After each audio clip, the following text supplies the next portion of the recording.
Chapter 1, Into the Primitive. Old longing's nomadic leap, chafing at customs chain, again from its brummel sleep wakens the ferine strain. Buck did not read the newspapers, or he would have known that trouble was brewing, not alone for himself, but for every tidewater dog, strong of muscle and with warm, long hair, from Puget Sound to San Diego. Because men, groping in the Arctic darkness, had found a yellow metal, and because steamship and transportation companies were booming the find, thousands of men were rushing into the Northland. These men wanted dogs, and the dogs they wanted were heavy dogs, with strong muscles by which to toil, and furry coats to protect them from the frost. Buck lived at a big house in the sun-kissed Santa Clara Valley. Judge Miller's place, it was called. It stood back from the road, half hidden among the trees, through which glimpses could be caught of the wide cool veranda that ran around its four sides. The house was approached by graveled driveways which wound about through wide-spreading lawns and under the interlacing boughs of tall poplars. At the rear things were on even a more spacious scale than at the front. There were great stables, where a dozen grooms and boys held forth, rows of vine-clad servants' cottages, an endless and orderly array of outhouses, long grape arbors, green pastures, orchards, and berry patches. Then there was the pumping plant for the artesian well, and the big cement tank where Judge Miller's boys took their morning plunge and kept cool in the hot afternoon. And over this great domain Buck ruled. Here he was born, and here he had lived the 4 years of his life. It was true, there were other dogs, there could not but be other dogs on so vast a place, but they did not count. They came and went, resided in the populous kennels, or lived obscurely in the recesses of the house after the fashion of Toots, the Japanese pug, or Isabel, the Mexican hairless, strange creatures that rarely put nose out of doors or set foot to ground. On the other hand, there were the fox terriers, a score of them at least, who yelped fearful promises at Toots and Isabel looking out of the windows at them and protected by a legion of housemaids armed with brooms and mops. But Buck was neither house dog nor kennel dog. The whole realm was his. He plunged into the swimming tank or went hunting with the judge's sons. He escorted Molly and Alice, the judge's daughters, on long twilight or early morning rambles. On wintry nights he lay at the judge's feet before the roaring library fire. He carried the judge's grandsons on his back or rolled them in the grass, and guarded their footsteps through wild adventures down to the fountain in the stable yard, and even beyond, where the paddocks were, and the berry patches. Among the terriers he stalked imperiously, and Toots and Isabel he utterly ignored, for he was king over all creeping, crawling, flying things of Judge Miller's place, humans included. His father, Elmo, a huge Saint Bernard, had been the judge's inseparable companion, and Buck bid fair to follow in the way of his father. He was not so large, he weighed only 140 pounds, for his mother, Shep, had been a Scotch shepherd dog. Nevertheless, 140 pounds, to which was added the dignity that comes of good living and universal respect, enabled him to carry himself in right royal fashion. During the 4 years since his puppyhood he had lived the life of a sated aristocrat. He had a fine pride in himself, was even a trifle egotistical, as country gentlemen sometimes become because of their insular situation. But he had saved himself by not becoming a mere pampered house dog. Hunting and kindred outdoor delights had kept down the fat and hardened his muscles, and to him, as to the cold tubbing races, the love of water had been a tonic and a health preserver. And this was the manner of dog Buck was in the fall of 1897, when the Klondike strike dragged men from all the world into the frozen north. But Buck did not read the newspapers, and he did not know that Manuel, one of the gardener's helpers, was an undesirable acquaintance. Manuel had one besetting sin. He loved to play Chinese lottery. Also, in his gambling, he had one besetting weakness, faith in his system, and this made his damnation certain. For to play a system requires money, while the wages of a gardener's helper do not lap over the needs of a wife and numerous progeny. The judge was at a meeting of the Raisin Growers Association, and the boys were busy organizing an athletic club, on the memorable night of Manuel's treachery. No one saw him and Buck go off through the orchard on what Buck imagined was merely a stroll. and with the exception of a solitary man, no one saw them arrive at the little flag station known as College Park. This man talked with Manuel, and money chinked between them. "You might wrap up the goods before you deliver 'em," the stranger said gruffly, and Manuel doubled a piece of stout rope around Buck's neck under the collar. "Twist it, and you'll choke 'em plenty," said Manuel, and the stranger grunted a ready affirmative. Buck had accepted the rope with quiet dignity. To be sure, it was an unwanted performance, but he had learned to trust in men he knew, and to give them credit for a wisdom that outreached his own. But when the ends of the rope were placed in the stranger's hands, he growled menacingly.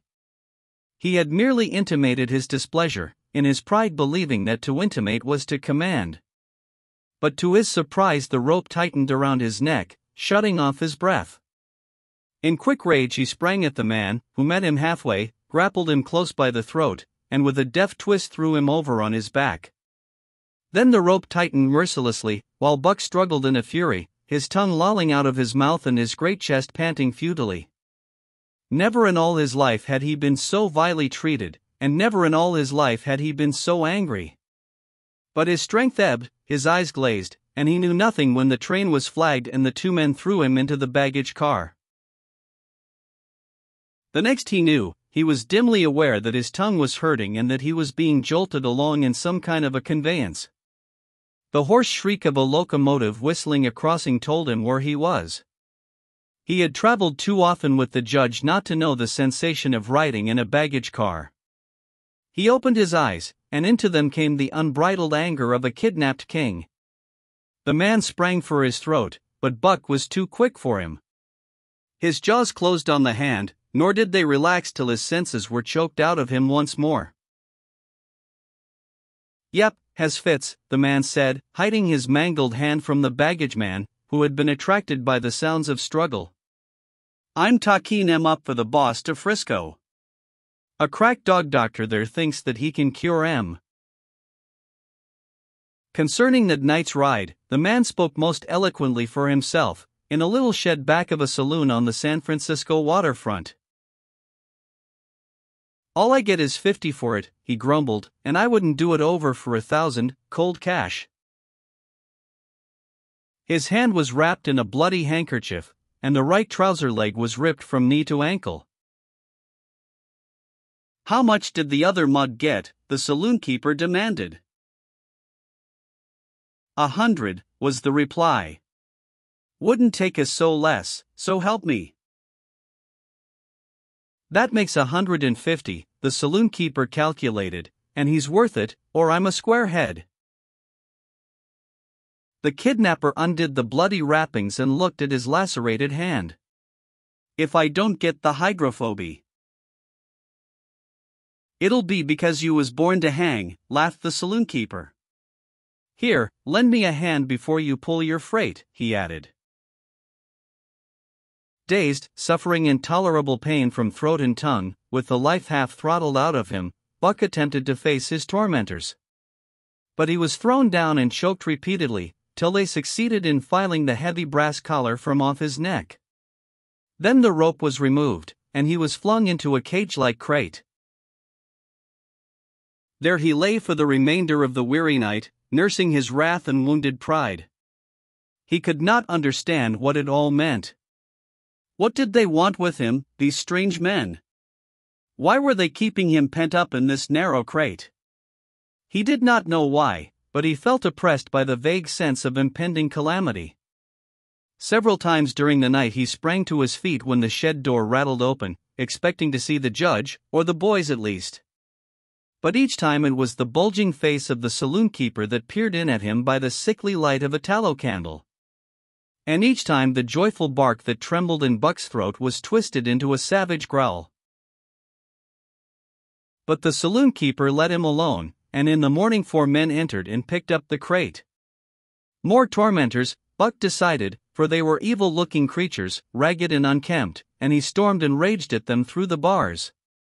They only laughed and poked sticks at him, which he promptly assailed with his teeth till he realized that that was what they wanted. Whereupon he lay down sullenly and allowed the crate to be lifted into a wagon. Then he, and the crate in which he was imprisoned, began a passage through many hands. Clerks in the express office took charge of him. He was carted about in another wagon, a truck carried him, with an assortment of boxes and parcels, upon a ferry steamer. He was trucked off the steamer into a great railway depot, and finally he was deposited in an express car. For 2 days and nights this express car was dragged along at the tail of shrieking locomotives, and for 2 days and nights Buck neither ate nor drank. In his anger he had met the first advances of the express messengers with growls, and they had retaliated by teasing him. When he flung himself against the bars, quivering and frothing, they laughed at him and taunted him. They growled and barked like detestable dogs, mewed, and flapped their arms and crowed. It was all very silly, he knew, but therefore the more outrage to his dignity, and his anger waxed and waxed. He did not mind the hunger so much, but the lack of water caused him severe suffering and fanned his wrath to fever pitch. For that matter, high-strung and finely sensitive, the ill treatment had flung him into a fever, which was fed by the inflammation of his parched and swollen throat and tongue. He was glad for one thing: the rope was off his neck.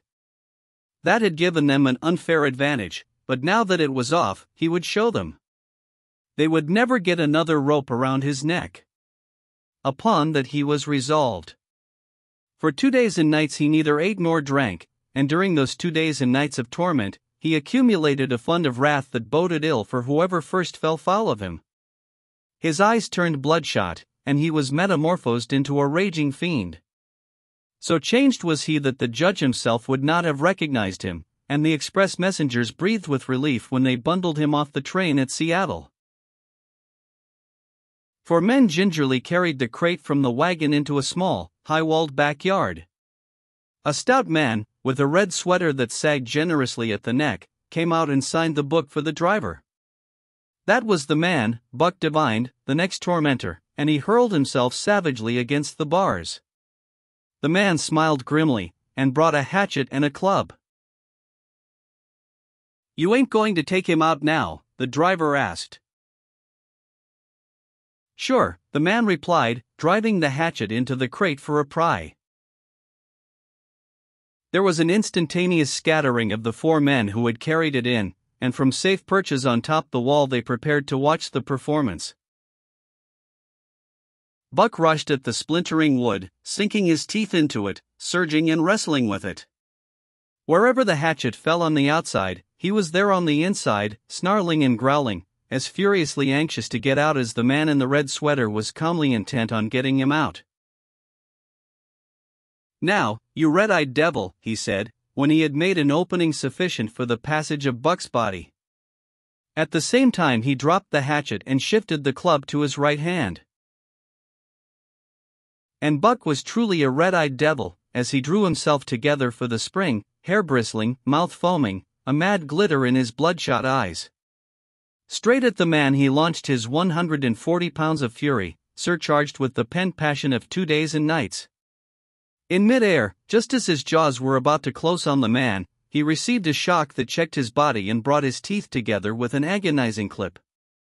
He whirled over, fetching the ground on his back and side. He had never been struck by a club in his life, and did not understand. With a snarl that was part bark and more scream he was again on his feet and launched into the air. And again the shock came and he was brought crushingly to the ground. This time he was aware that it was the club, but his madness knew no caution. A dozen times he charged, and as often the club broke the charge and smashed him down.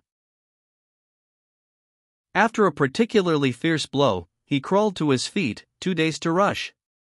He staggered limply about, the blood flowing from nose and mouth and ears, his beautiful coat sprayed and flecked with bloody slaver. Then the man advanced and deliberately dealt him a frightful blow on the nose.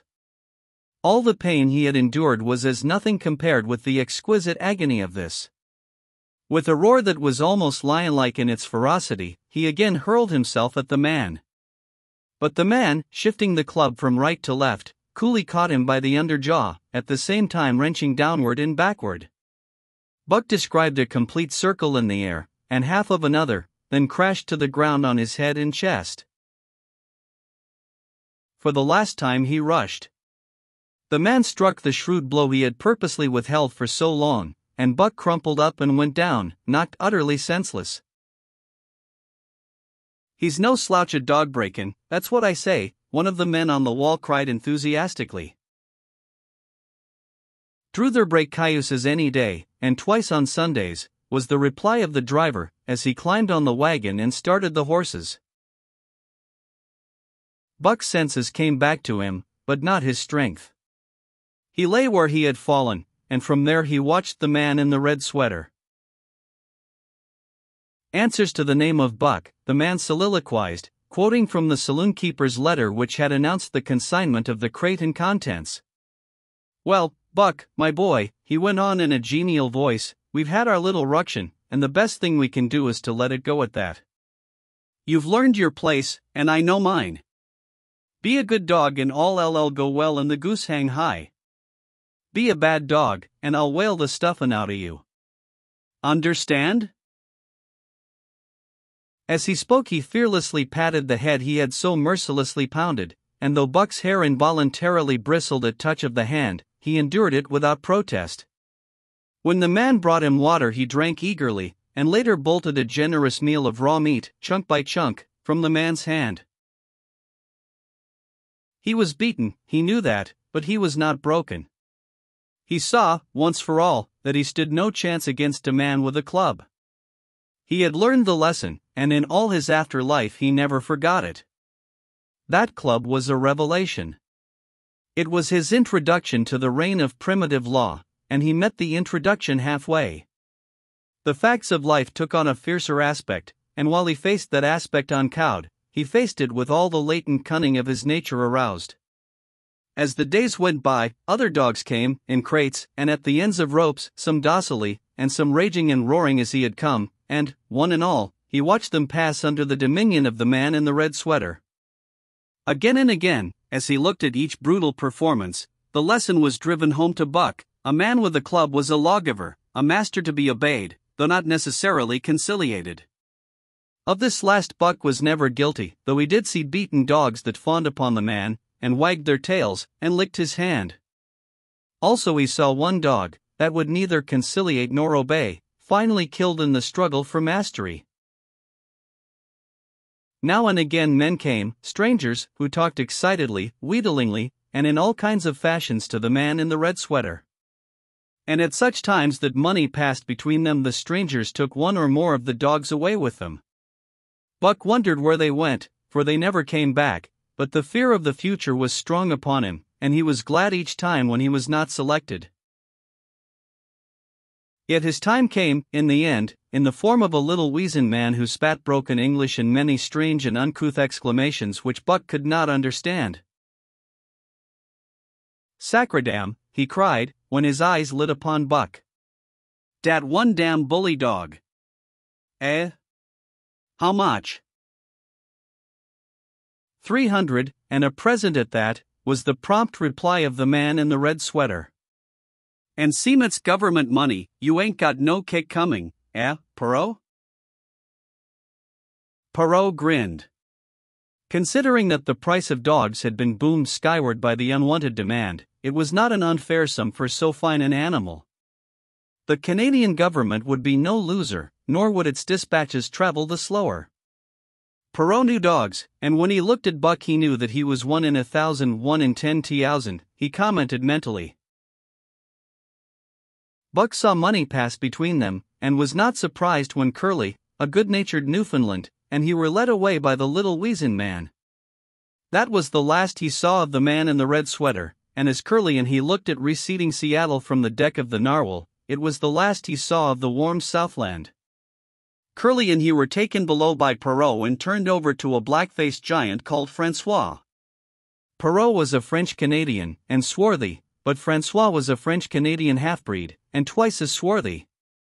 They were a new kind of men to Buck, of which he was destined to see many more, and while he developed no affection for them, he none the less grew honestly to respect them. He speedily learned that Perot and Francois were fair men, calm and impartial in administering justice, and too wise in the way of dogs to be fooled by dogs.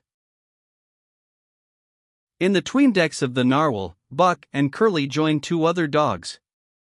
One of them was a big, snow-white fellow from Spitzbergen who had been brought away by a whaling captain, and who had later accompanied a geological survey into the Barrens.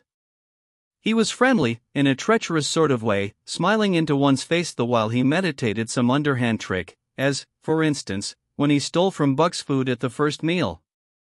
As Buck sprang to punish him, the lash of Francois's whip sang through the air, reaching the culprit first, and nothing remained to Buck but to recover the bone. That was fair of Francois, he decided, and the half-breed began his rise in Buck's estimation. The other dog made no advances, nor received any. Also, he did not attempt to steal from the newcomers. He was a gloomy, morose fellow, and he showed Curly plainly that all he desired was to be left alone, and further, that there would be trouble if he were not left alone. Date he was called, and he ate and slept, or yawned between times, and took interest in nothing, not even when the narwhal crossed Queen Charlotte Sound and rolled and pitched and bucked like a thing possessed. When Buck and Curly grew excited, half wild with fear, he raised his head as though annoyed, favored them with an incurious glance, yawned, and went to sleep again. Day and night the ship throbbed to the tireless pulse of the propeller, and though one day was very like another, it was apparent to Buck that the weather was steadily growing colder. At last, one morning, the propeller was quiet, and the narwhal was pervaded with an atmosphere of excitement. He felt it, as did the other dogs, and knew that a change was at hand. Francois leashed them and brought them on deck. At the first step upon the cold surface, Buck's feet sank into a white mushy something very like mud. He sprang back with a snort. More of this white stuff was falling through the air. He shook himself, but more of it fell upon him. He sniffed it curiously, then licked some up on his tongue. It bit like fire, and the next instant was gone.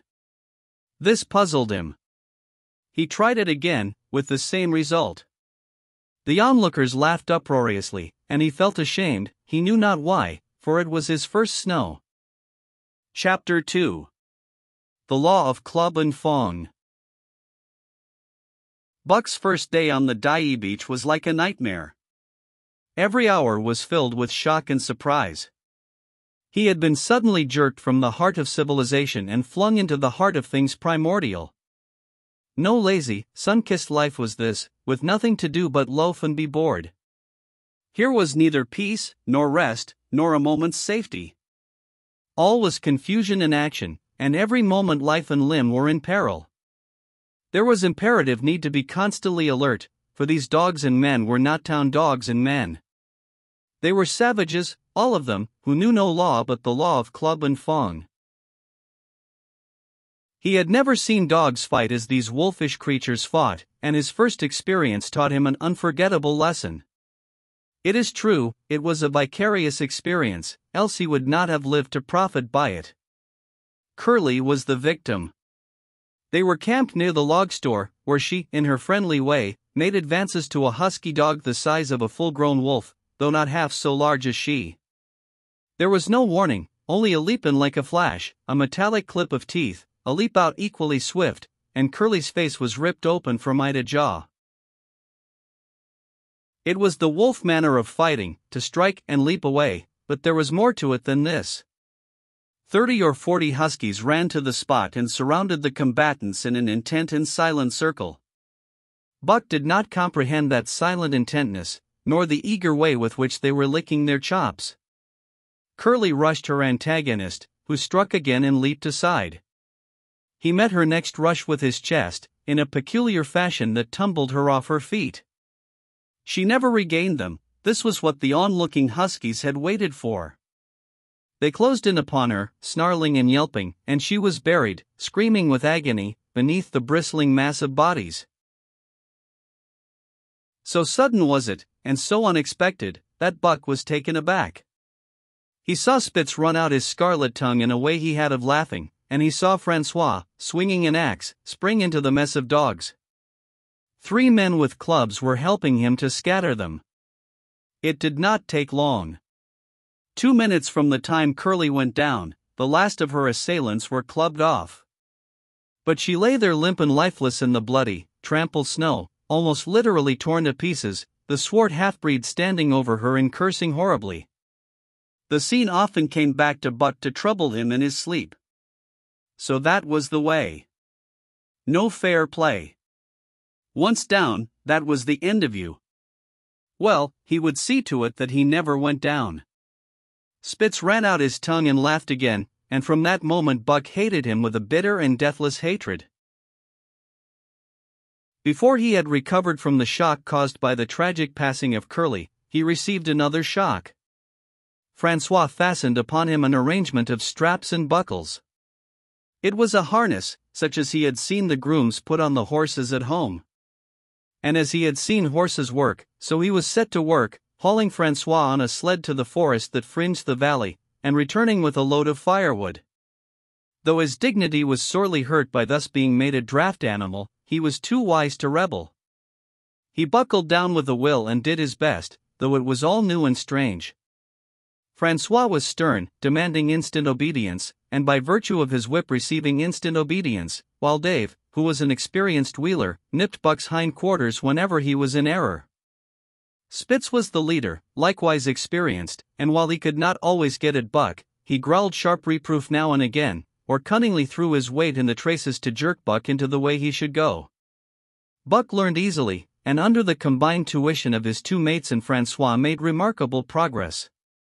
Ere they returned to camp he knew enough to stop at hoe, to go ahead at mush, to swing wide on the bends, and to keep clear of the wheeler when the loaded sled shot downhill at their heels. "Treve are good dogs," Francois told Perrault. "Dat Buck, heem pull like hell. I teach heem quick as ing." By afternoon, Perrault, who was in a hurry to be on the trail with his dispatches, returned with two more dogs. Billy and Joe he called them, two brothers, and true huskies both. Sons of the one mother though they were as different as day and night. Billy's one fault was his excessive good nature, while Joe was the very opposite, sour and introspective, with a perpetual snarl and a malignant eye. Buck received them in comradely fashion, Dave ignored them, while Spitz proceeded to thrash first one and then the other.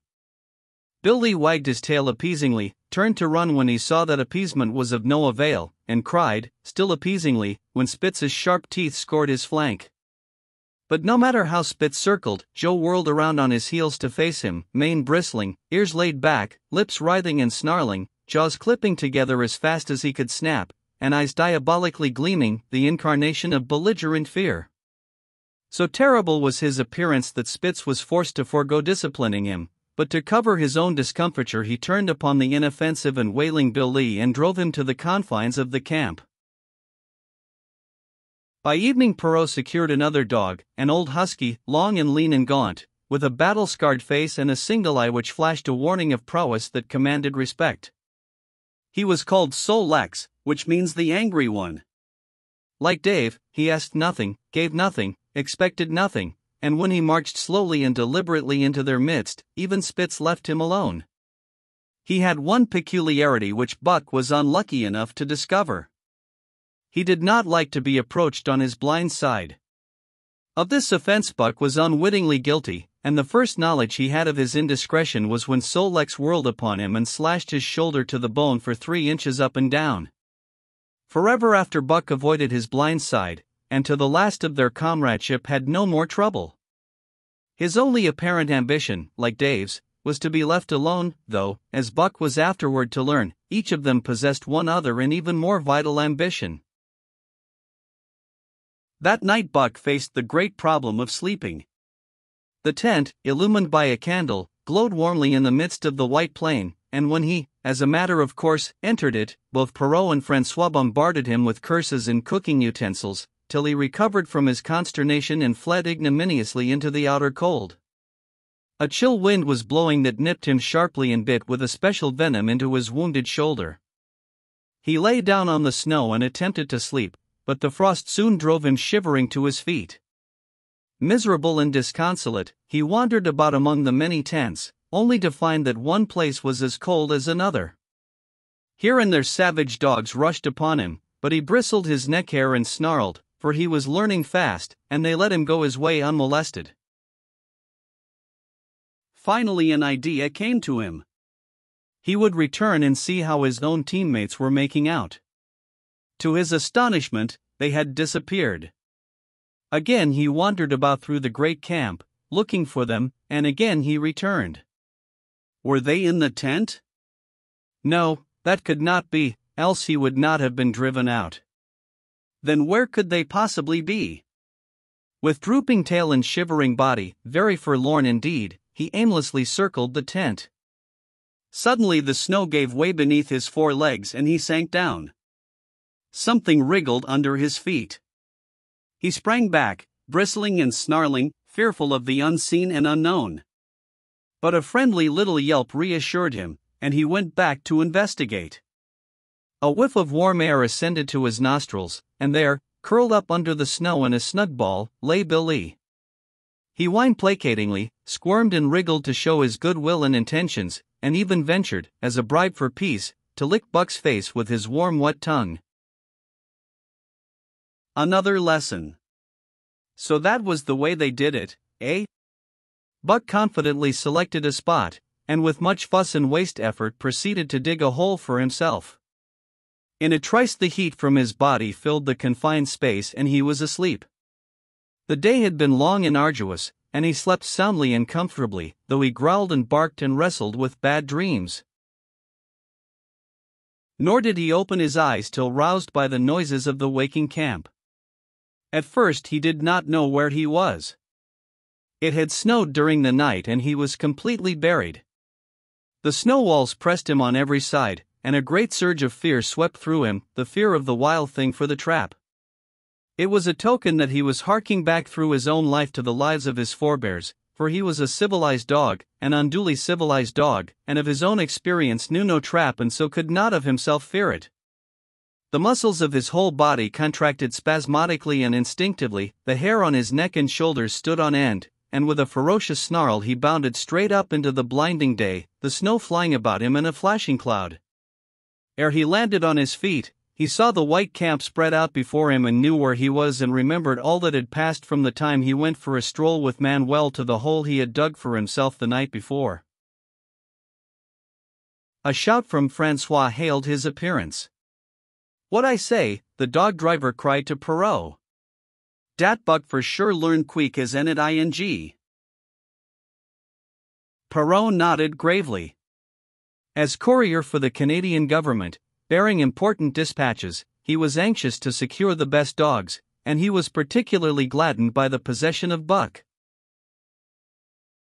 3 more huskies were added to the team inside an hour, making a total of 9, and before another quarter of an hour had passed they were in harness and swinging up the trail toward the Dye Canyon. Buck was glad to be gone, and though the work was hard he found he did not particularly despise it. He was surprised at the eagerness which animated the whole team and which was communicated to him, but still more surprising was the change wrought in Dave and Sol-Leks. They were new dogs, utterly transformed by the harness. All passiveness and unconcern had dropped from them. They were alert and active, anxious that the work should go well, and fiercely irritable with whatever, by delay or confusion, retarded that work. The toil of the traces seemed the supreme expression of their being, and all that they lived for and the only thing in which they took delight. Dave was wheeler or sled dog, pulling in front of him was Buck, then came Sol-Leks, the rest of the team was strung out ahead, single file, to the leader, which position was filled by Spitz. Buck had been purposely placed between Dave and Sol-Leks so that he might receive instruction. Apt scholar that he was, they were equally apt teachers, never allowing him to linger long in error, and enforcing their teaching with their sharp teeth. Dave was fair and very wise. He never nipped Buck without cause, and he never failed to nip him when he stood in need of it. As Francois's whip backed him up, Buck found it to be cheaper to mend his ways than to retaliate. Once, during a brief halt, when he got tangled in the traces and delayed the start, both Dave and Sol-Leks flew at him and administered a sound trouncing. The resulting tangle was even worse, but Buck took good care to keep the traces clear thereafter, and ere the day was done, so well had he mastered his work, his mates about ceased nagging him. Francois's whip snapped less frequently, and Perrault even honored Buck by lifting up his feet and carefully examining them. It was a hard day's run, up the canyon, through sheep camp, past the scales and the timberline, across glaciers and snowdrifts hundreds of feet deep, and over the Great Chilkoot Divide, which stands between the salt water and the fresh and guards forbiddingly the sad and lonely north. They made good time down the chain of lakes which fills the craters of extinct volcanoes, and late that night pulled into the huge camp at the head of Lake Bennett, where thousands of gold seekers were building boats against the breakup of the ice in the spring.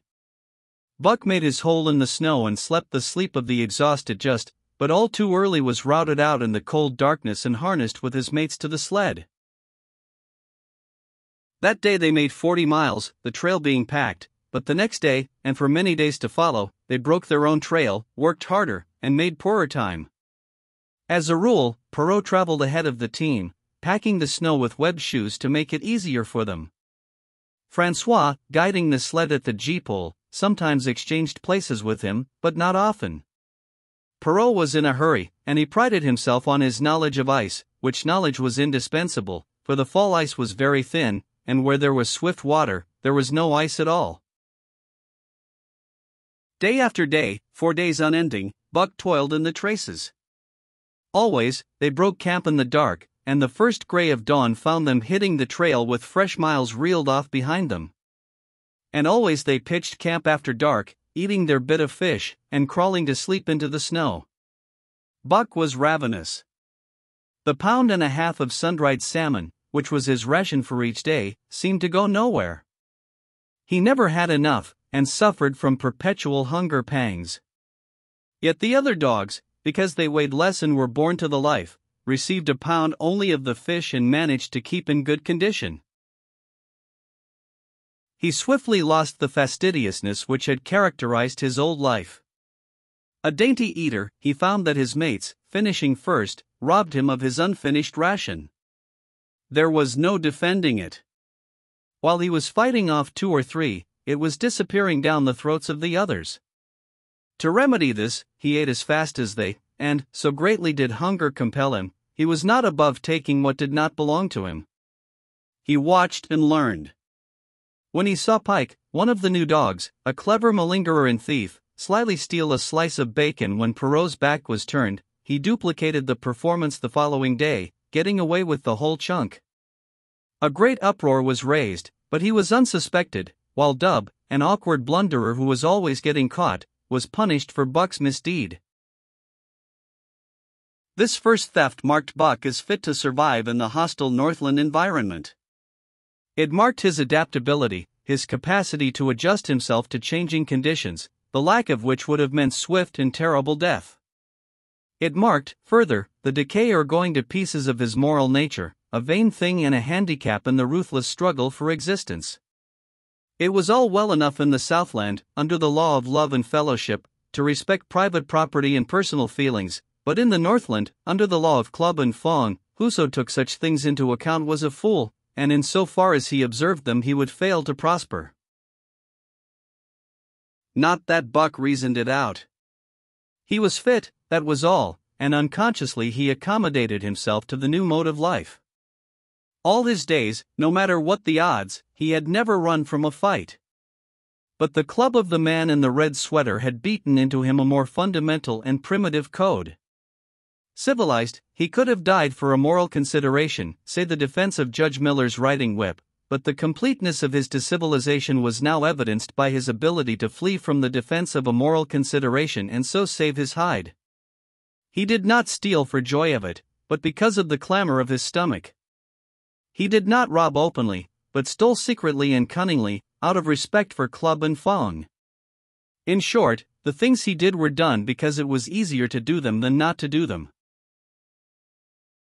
His development, or retrogression, was rapid.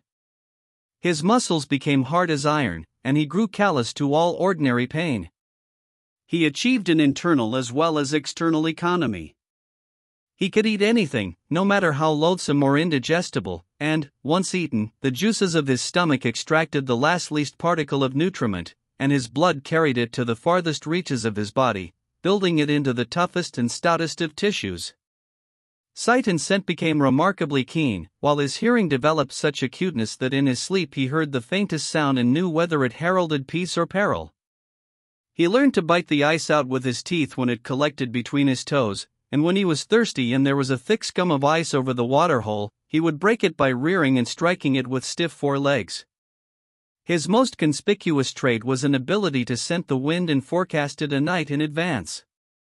No matter how breathless the air when he dug his nest by tree or bank, the wind that later blew inevitably found him to leeward, sheltered and snug. And not only did he learn by experience, but instincts long dead became alive again. The domesticated generations fell from him. In vague ways he remembered back to the youth of the breed, to the time the wild dogs ranged in packs through the primeval forest and killed their meat as they ran it down. It was no task for him to learn to fight with cut and slash and the quick wolf snap. In this manner had fought forgotten ancestors. They quickened the old life within him, and the old tricks which they had stamped into the heredity of the breed were his tricks. They came to him without effort or discovery, as though they had been his always. And when, on the still cold nights, he pointed his nose at a star and howled long and wolf-like, it was his ancestors, dead in dust, pointing nose at star and howling down through the centuries and through him. And his cadences were their cadences, the cadences which voiced their woe and what to them was the meaning of the stiffness, and the cold, and dark. Thus, as token of what a puppet thing life is, the ancient song surged through him and he came into his own again, and he came because men had found a yellow metal in the north, and because Manuel was a gardener's helper whose wages did not lap over the needs of his wife and divers small copies of himself. Chapter 3. The Dominant Primordial Beast. The dominant primordial beast was strong in buck, and under the fierce conditions of trail life it grew and grew. Yet it was a secret growth. His newborn cunning gave him poise and control. He was too busy adjusting himself to the new life to feel at ease, and not only did he not pick fights, but he avoided them whenever possible. A certain deliberateness characterized his attitude. He was not prone to rashness and precipitate action, and in the bitter hatred between him and Spitz he betrayed no impatience, shunned all offensive acts. On the other hand, possibly because he divined in Buck a dangerous rival, Spitz never lost an opportunity of showing his teeth. He even went out of his way to bully Buck, striving constantly to start the fight which could end only in the death of one or the other. Early in the trip this might have taken place had it not been for an unwanted accident. At the end of this day they made a bleak and miserable camp on the shore of Lake Labarge. Driving snow, a wind that cut like a white-hot knife, and darkness had forced them to grope for a camping place. They could hardly have fared worse. At their backs rose a perpendicular wall of rock, and Perrault and François were compelled to make their fire and spread their sleeping robes on the ice of the lake itself. The tent they had discarded at Dai in order to travel light. A few sticks of driftwood furnished them with a fire that thawed down through the ice and left them to eat supper in the dark. Close in under the sheltering rock Buck made his nest. So snug and warm was it, that he was loath to leave it when François distributed the fish which he had first thawed over the fire. But when Buck finished his ration and returned, he found his nest occupied. A warning snarl told him that the trespasser was Spitz. Till now Buck had avoided trouble with his enemy, but this was too much. The beast in him roared. He sprang upon Spitz with a fury which surprised them both, and Spitz particularly, for his whole experience with Buck had gone to teach him that his rival was an unusually timid dog, who managed to hold his own only because of his great weight and size. François was surprised, too, when they shot out in a tangle from the disrupted nest and he divined the cause of the trouble. He cried to Buck. Jiffet to him, by gar. Jiffet to him, the dirty thief. Spitz was equally willing. He was crying with sheer rage and eagerness as he circled back and forth for a chance to spring in. Buck was no less eager, and no less cautious, as he likewise circled back and forth for the advantage.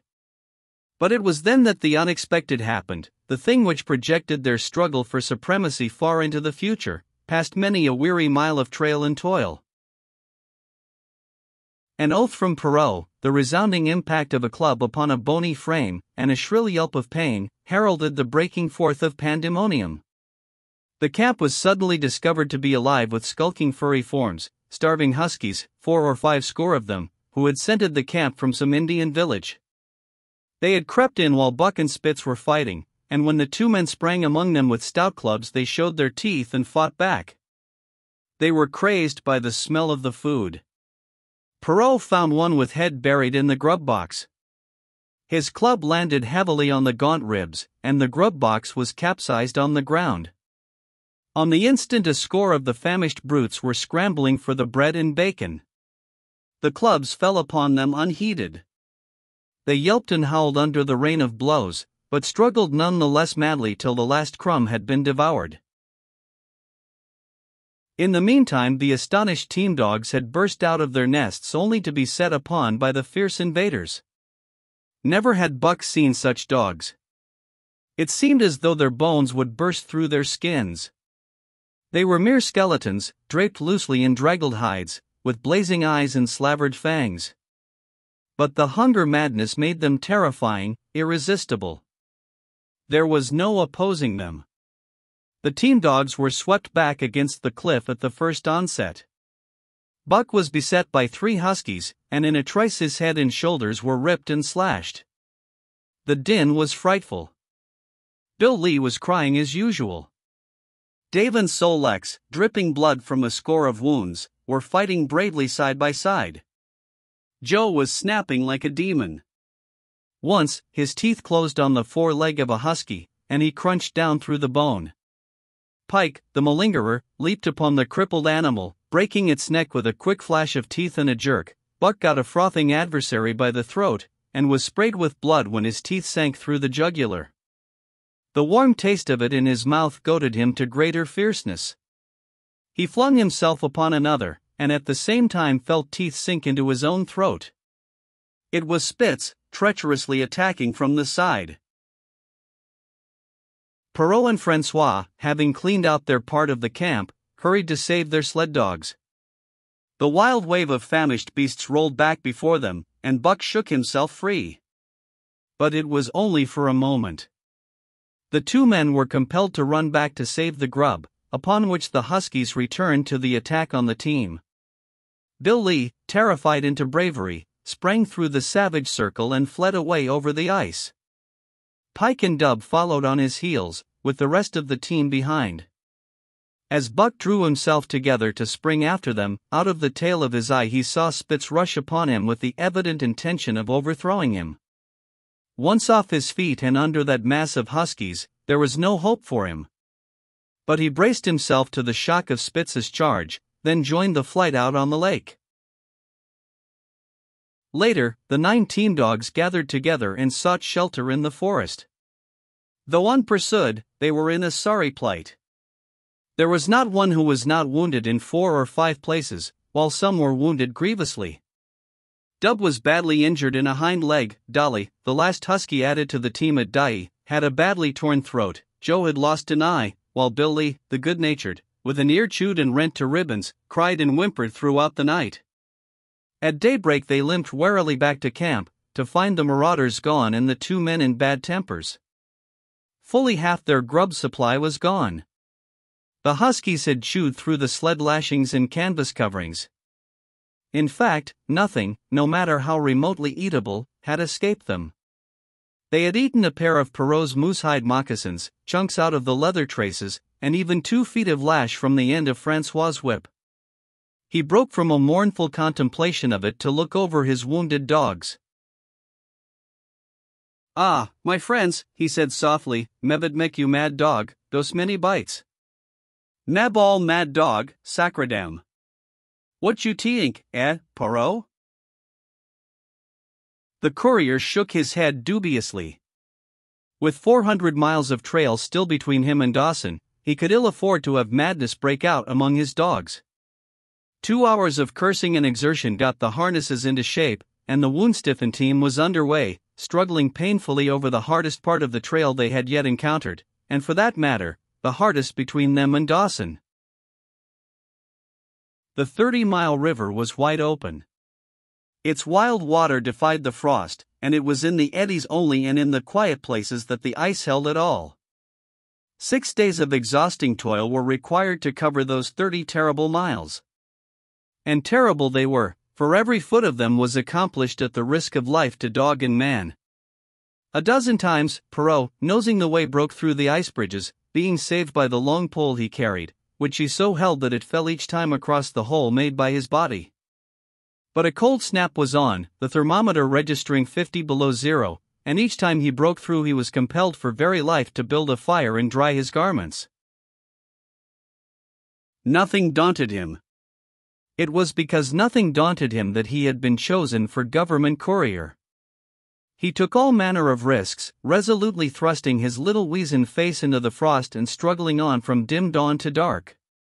He skirted the frowning shores on rim ice that bent and crackled underfoot and upon which they dared not halt. Once, the sled broke through, with Dave and Buck, and they were half frozen and all but drowned by the time they were dragged out. The usual fire was necessary to save them. They were coated solidly with ice, and the 2 men kept them on the run around the fire, sweating and thawing, so close that they were singed by the flames.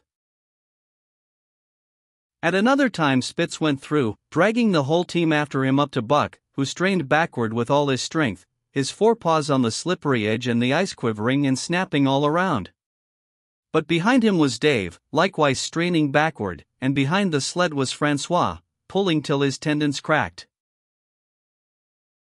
Again, the rim ice broke away before and behind, and there was no escape except up the cliff.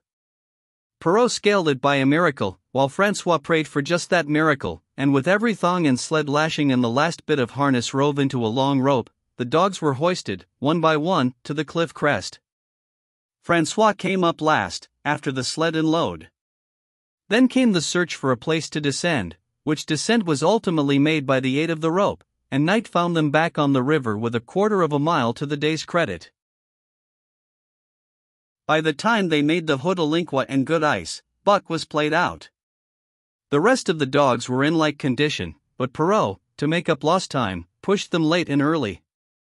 The first day they covered 35 miles to the Big Salmon, the next day 35 more to the Little Salmon, the third day 40 miles, which brought them well up toward the Five Fingers. Buck's feet were not so compact and hard as the feet of the huskies. His had softened during the many generations since the day his last wild ancestor was tamed by a cave dweller or riverman. All day long he limped in agony, and camp once made, lay down like a dead dog. Hungry as he was, he would not move to receive his ration of fish, which Francois had to bring to him. Also, the dog driver rubbed Buck's feet for half an hour each night after supper, and sacrificed the tops of his own moccasins to make 4 moccasins for Buck. This was a great relief, and Buck caused even the weazened face of Perrault to twist itself into a grin one morning, when Francois forgot the moccasins and Buck lay on his back, his 4 feet waving appealingly in the air, and refused to budge without them. Later his feet grew hard to the trail, and the worn-out footgear was thrown away. At the Pelly one morning, as they were harnessing up, Dolly, who had never been conspicuous for anything, went suddenly mad. She announced her condition by a long, heartbreaking wolf howl that sent every dog bristling with fear, then sprang straight for Buck. He had never seen a dog go mad, nor did he have any reason to fear madness, yet he knew that here was horror, and fled away from it in a panic. Straight away he raced, with Dolly, panting and frothing, 1 leap behind, nor could she gain on him, so great was his terror, nor could he leave her, so great was her madness. He plunged through the wooded breast of the island, flew down to the lower end, crossed a back channel filled with rough ice to another island, gained a third island, curved back to the main river, and in desperation started to cross it. And all the time, though he did not look, he could hear her snarling just 1 leap behind. Francois called to him 1/4 of a mile away and he doubled back, still 1 leap ahead, gasping painfully for air and putting all his faith in that Francois would save him. The dog driver held the axe poised in his hand, and as Buck shot past him the axe crashed down upon Mad Dolly's head. Buck staggered over against the sled, exhausted, sobbing for breath, helpless. This was Spitz's opportunity. He sprang upon Buck, and twice his teeth sank into his unresisting foe and ripped and tore the flesh to the bone. Then Francois's lash descended, and Buck had the satisfaction of watching Spitz receive the worst whipping as yet administered to any of the teams. "One devil, dat Spitz," remarked Perrault.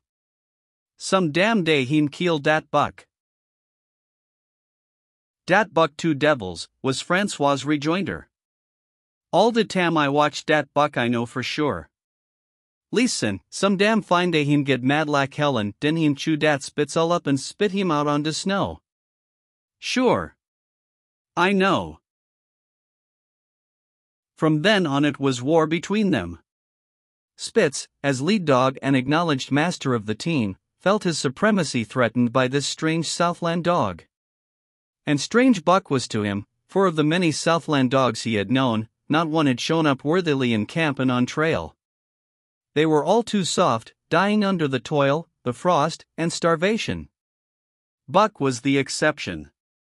He alone endured and prospered, matching the husky in strength, savagery, and cunning. Then he was a masterful dog, and what made him dangerous was the fact that the club of the man in the red sweater had knocked all blind pluck and rashness out of his desire for mastery. He was preeminently cunning, and could bide his time with a patience that was nothing less than primitive. It was inevitable that the clash for leadership should come. Buck wanted it. He wanted it because it was his nature, because he had been gripped tight by that nameless, incomprehensible pride of the trail and trace, that pride which holds dogs in the toil to the last gasp, which lures them to die joyfully in the harness, and breaks their hearts if they are cut out of the harness. This was the pride of Dave as wheel dog, of Sol Lex as he pulled with all his strength, the pride that laid hold of them at break of camp, transforming them from sour and sullen brutes into straining, eager, ambitious creatures, the pride that spurred them on all day and dropped them at pitch of camp at night, letting them fall back into gloomy unrest and uncontent. This was the pride that bore up Spitz and made him thrash the sled dogs who blundered and shirked in the traces or hid away at harness-up time in the morning. Likewise it was this pride that made him fear Buck as a possible lead dog.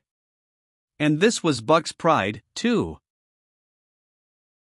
He openly threatened the other's leadership. He came between him and the shirks he should have punished. And he did it deliberately. One night there was a heavy snowfall, and in the morning Pike, the malingerer, did not appear. He was securely hidden in his nest under a foot of snow. Francois called him and sought him in vain. Spitz was wild with wrath. He raged through the camp, smelling and digging in every likely place, snarling so frightfully that Pike heard and shivered in his hiding place. But when he was at last unearthed, and Spitz flew at him to punish him, Buck flew, with equal rage, in between. So unexpected was it, and so shrewdly managed, that Spitz was hurled backward and off his feet. Pike, who had been trembling abjectly, took heart at this open mutiny, and sprang upon his overthrown leader. Buck, to whom fair play was a forgotten code, likewise sprang upon Spitz. But Francois, chuckling at the incident while unswerving in the administration of justice, brought his lash down upon Buck with all his might. This failed to drive Buck from his prostrate rival, and the butt of the whip was brought into play. Half stunned by the blow, Buck was knocked backward and the lash laid upon him again and again, while Spitz soundly punished the many times offending Pike. In the days that followed, as Dawson grew closer and closer, Buck still continued to interfere between Spitz and the culprits, but he did it craftily. When Francois was not around, with the covert mutiny of Buck, a general insubordination sprang up and increased. Dave and Sol Lex were unaffected, but the rest of the team went from bad to worse. Things no longer went right. There was continual bickering and jangling. Trouble was always afoot, and at the bottom of it was Buck. He kept Francois busy, for the dog driver was in constant apprehension of the life and death struggle between the two, which he knew must take place sooner or later, and on more than one night the sounds of quarreling and strife among the other dogs turned him out of his sleeping robe, fearful that Buck and Spitz were at it. But the opportunity did not present itself, and they pulled into Dawson one dreary afternoon with the great fight still to come. Here were many men, and countless dogs, and Buck found them all at work. It seemed the ordained order of things that dogs should work. All day they swung up and down the main street in long teams, and in the night their jingling bells still went by. They hauled cabin logs and firewood, freighted up to the mines, and did all manner of work that horses did in the Santa Clara Valley. Here and there Buck met Southland dogs, but in the main they were the wild wolf husky breed. Every night, regularly, at 9, at 12, at 3, they lifted a nocturnal song, a weird and eerie chant, in which it was Buck's delight to join. With the aurora borealis flaming coldly overhead, or the stars leaping in the frost dance, and the land numb and frozen under its pall of snow, this song of the huskies might have been the defiance of life, only it was pitched in minor key, with long-drawn wailings and half-sobs, and was more the pleading of life, the articulate travail of existence. It was an old song, old as the breed itself, one of the first songs of the younger world in a day when songs were sad. It was invested with the woe of unnumbered generations, this plaint by which Buck was so strangely stirred. When he moaned and sobbed, it was with the pain of living that was of old the pain of his wild fathers, and the fear and mystery of the cold and dark that was to them fear and mystery. And that he should be stirred by it marked the completeness with which he harked back through the ages of fire and roof to the raw beginnings of life in the howling ages. 7 days from the time they pulled into Dawson, they dropped down the steep bank by the barracks to the Yukon Trail, and pulled for Dyea and salt water. Perot was carrying dispatches if anything more urgent than those he had brought in. Also, the travel pride had gripped him, and he purposed to make the record trip of the year. Several things favored him in this. The week's rest had recuperated the dogs and put them in thorough trim. The trail they had broken into the country was packed hard by later journeyers. And further, the police had arranged in 2 or 3 places deposits of grub for dog and man, and he was traveling light. They made 60 Mile, which is a 50-mile run, on the first day, and the second day saw them booming up the Yukon well on their way to Pelly. But such splendid running was achieved not without great trouble and vexation on the part of Francois. The insidious revolt led by Buck had destroyed the solidarity of the team. It no longer was as one dog leaping in the traces. The encouragement Buck gave the rebels led them into all kinds of petty misdemeanors. No more was Spitz a leader greatly to be feared. The old awe departed, and they grew equal to challenging his authority. Pike robbed him of half a fish one night, and gulped it down under the protection of Buck. Another night Dub and Joe fought Spitz and made him forego the punishment they deserved. And even Billy, the good-natured, was less good-natured, and whined not half so placatingly as in former days. Buck never came near Spitz without snarling and bristling menacingly. In fact, his conduct approached that of a bully, and he was given to swaggering up and down before Spitz's very nose.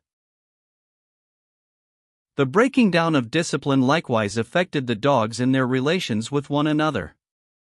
They quarreled and bickered more than ever among themselves, till at times the camp was a howling bedlam. Dave and Sol Lex alone were unaltered, though they were made irritable by the unending squabbling. Francois swore strange barbarous oaths, and stamped the snow in futile rage, and tore his hair. His lash was always singing among the dogs, but it was of small avail. Directly his back was turned they were at it again. He backed up Spitz with his whip, while Buck backed up the remainder of the team. Francois knew he was behind all the trouble, and Buck knew he knew, but Buck was too clever ever again to be caught red-handed. He worked faithfully in the harness, for the toil had become a delight to him, yet it was a greater delight slyly to precipitate a fight amongst his mates and tangle the traces. At the mouth of the Tahkeena, one night after supper, Dub turned up a snowshoe rabbit, blundered it, and missed. In a second the whole team was in full cry. 100 yards away was a camp of the Northwest Police, with 50 dogs, huskies all, who joined the chase.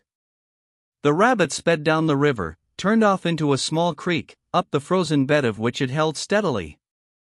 It ran lightly on the surface of the snow, while the dogs plowed through by main strength. Buck led the pack, 60 strong, around bend after bend, but he could not gain. He lay down low to the race, whining eagerly, his splendid body flashing forward, leap by leap, in the wan white moonlight. And leap by leap, like some pale frost wraith, the snowshoe rabbit flashed on ahead. All that stirring of old instincts which at stated periods drives men out from the sounding cities to forest and plain to kill things by chemically propelled leaden pellets, the bloodlust, the joy to kill, all this was Buck's, only it was infinitely more intimate. He was ranging at the head of the pack, running the wild thing down, the living meat, to kill with his own teeth and wash his muzzle to the eyes in warm blood. There is an ecstasy that marks the summit of life, and beyond which life cannot rise. And such is the paradox of living, this ecstasy comes when one is most alive, and it comes as a complete forgetfulness that one is alive. This ecstasy, this forgetfulness of living, comes to the artist, caught up and out of himself in a sheet of flame, it comes to the soldier, war mad on a stricken field and refusing quarter, and it came to Buck, leading the pack, sounding the old wolf cry, straining after the food that was alive and that fled swiftly before him through the moonlight. He was sounding the deeps of his nature, and of the parts of his nature that were deeper than he, going back into the womb of time. He was mastered by the sheer surging of life, the tidal wave of being, the perfect joy of each separate muscle, joint, and sinew, in that it was everything that was not death, that it was aglow and rampant, expressing itself in movement, flying exultantly under the stars and over the face of dead matter that did not move. But Spitz, cold and calculating even in his supreme moods, left the pack and cut across a narrow neck of land where the creek made a long bend around.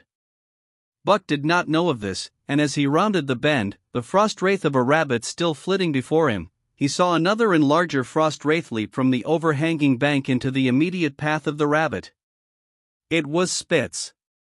The rabbit could not turn, and as the white teeth broke its back in midair it shrieked as loudly as a stricken man may shriek. At sound of this, the cry of life plunging down from life's apex in the grip of death, the full pack at Buck's heels raised a hell's chorus of delight. Buck did not cry out. He did not check himself, but drove in upon Spitz, shoulder to shoulder, so hard that he missed the throat. They rolled over and over in the powdery snow.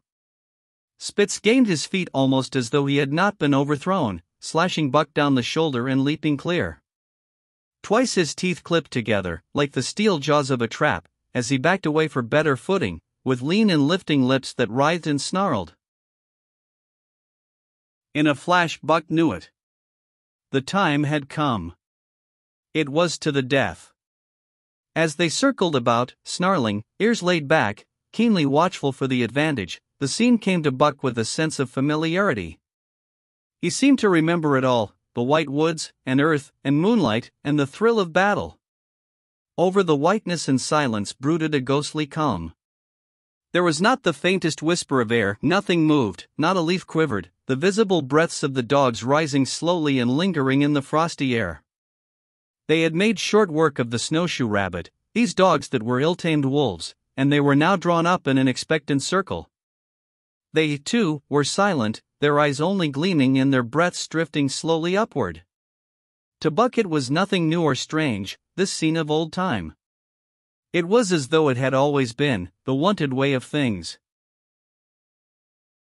Spitz was a practiced fighter. From Spitzbergen through the Arctic, and across Canada and the Barrens, he had held his own with all manner of dogs and achieved to mastery over them. Bitter rage was his, but never blind rage. In passion to rend and destroy, he never forgot that his enemy was in like passion to rend and destroy. He never rushed till he was prepared to receive a rush, never attacked till he had first defended that attack. In vain Buck strove to sink his teeth in the neck of the big white dog. Wherever his fangs struck for the softer flesh, they were countered by the fangs of Spitz. Fang clashed fang, and lips were cut and bleeding, but Buck could not penetrate his enemy's guard. Then he warmed up and enveloped Spitz in a whirlwind of rushes. Time and time again he tried for the snow-white throat, where life bubbled near to the surface, and each time and every time Spitz slashed him and got away. Then Buck took to rushing, as though for the throat, when, suddenly drawing back his head and curving in from the side, he would drive his shoulder at the shoulder of Spitz, as a ram by which to overthrow him. But instead, Buck's shoulder was slashed down each time as Spitz leaped lightly away. Spitz was untouched, while Buck was streaming with blood and panting hard. The fight was growing desperate. And all the while the silent and wolfish circle waited to finish off whichever dog went down. As Buck grew winded, Spitz took to rushing, and he kept him staggering for footing.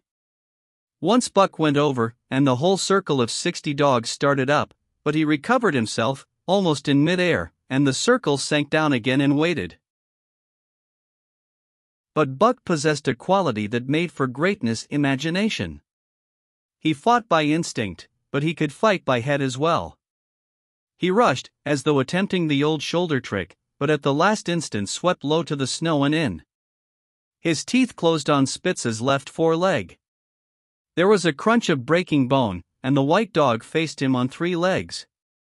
Thrice he tried to knock him over, then repeated the trick and broke the right foreleg. Despite the pain and helplessness, Spitz struggled madly to keep up. He saw the silent circle, with gleaming eyes, lolling tongues, and silvery breaths drifting upward, closing in upon him as he had seen similar circles close in upon beaten antagonists in the past. Only this time he was the one who was beaten. There was no hope for him. Buck was inexorable. Mercy was a thing reserved for gentler climes. He maneuvered for the final rush. The circle had tightened till he could feel the breaths of the huskies on his flanks.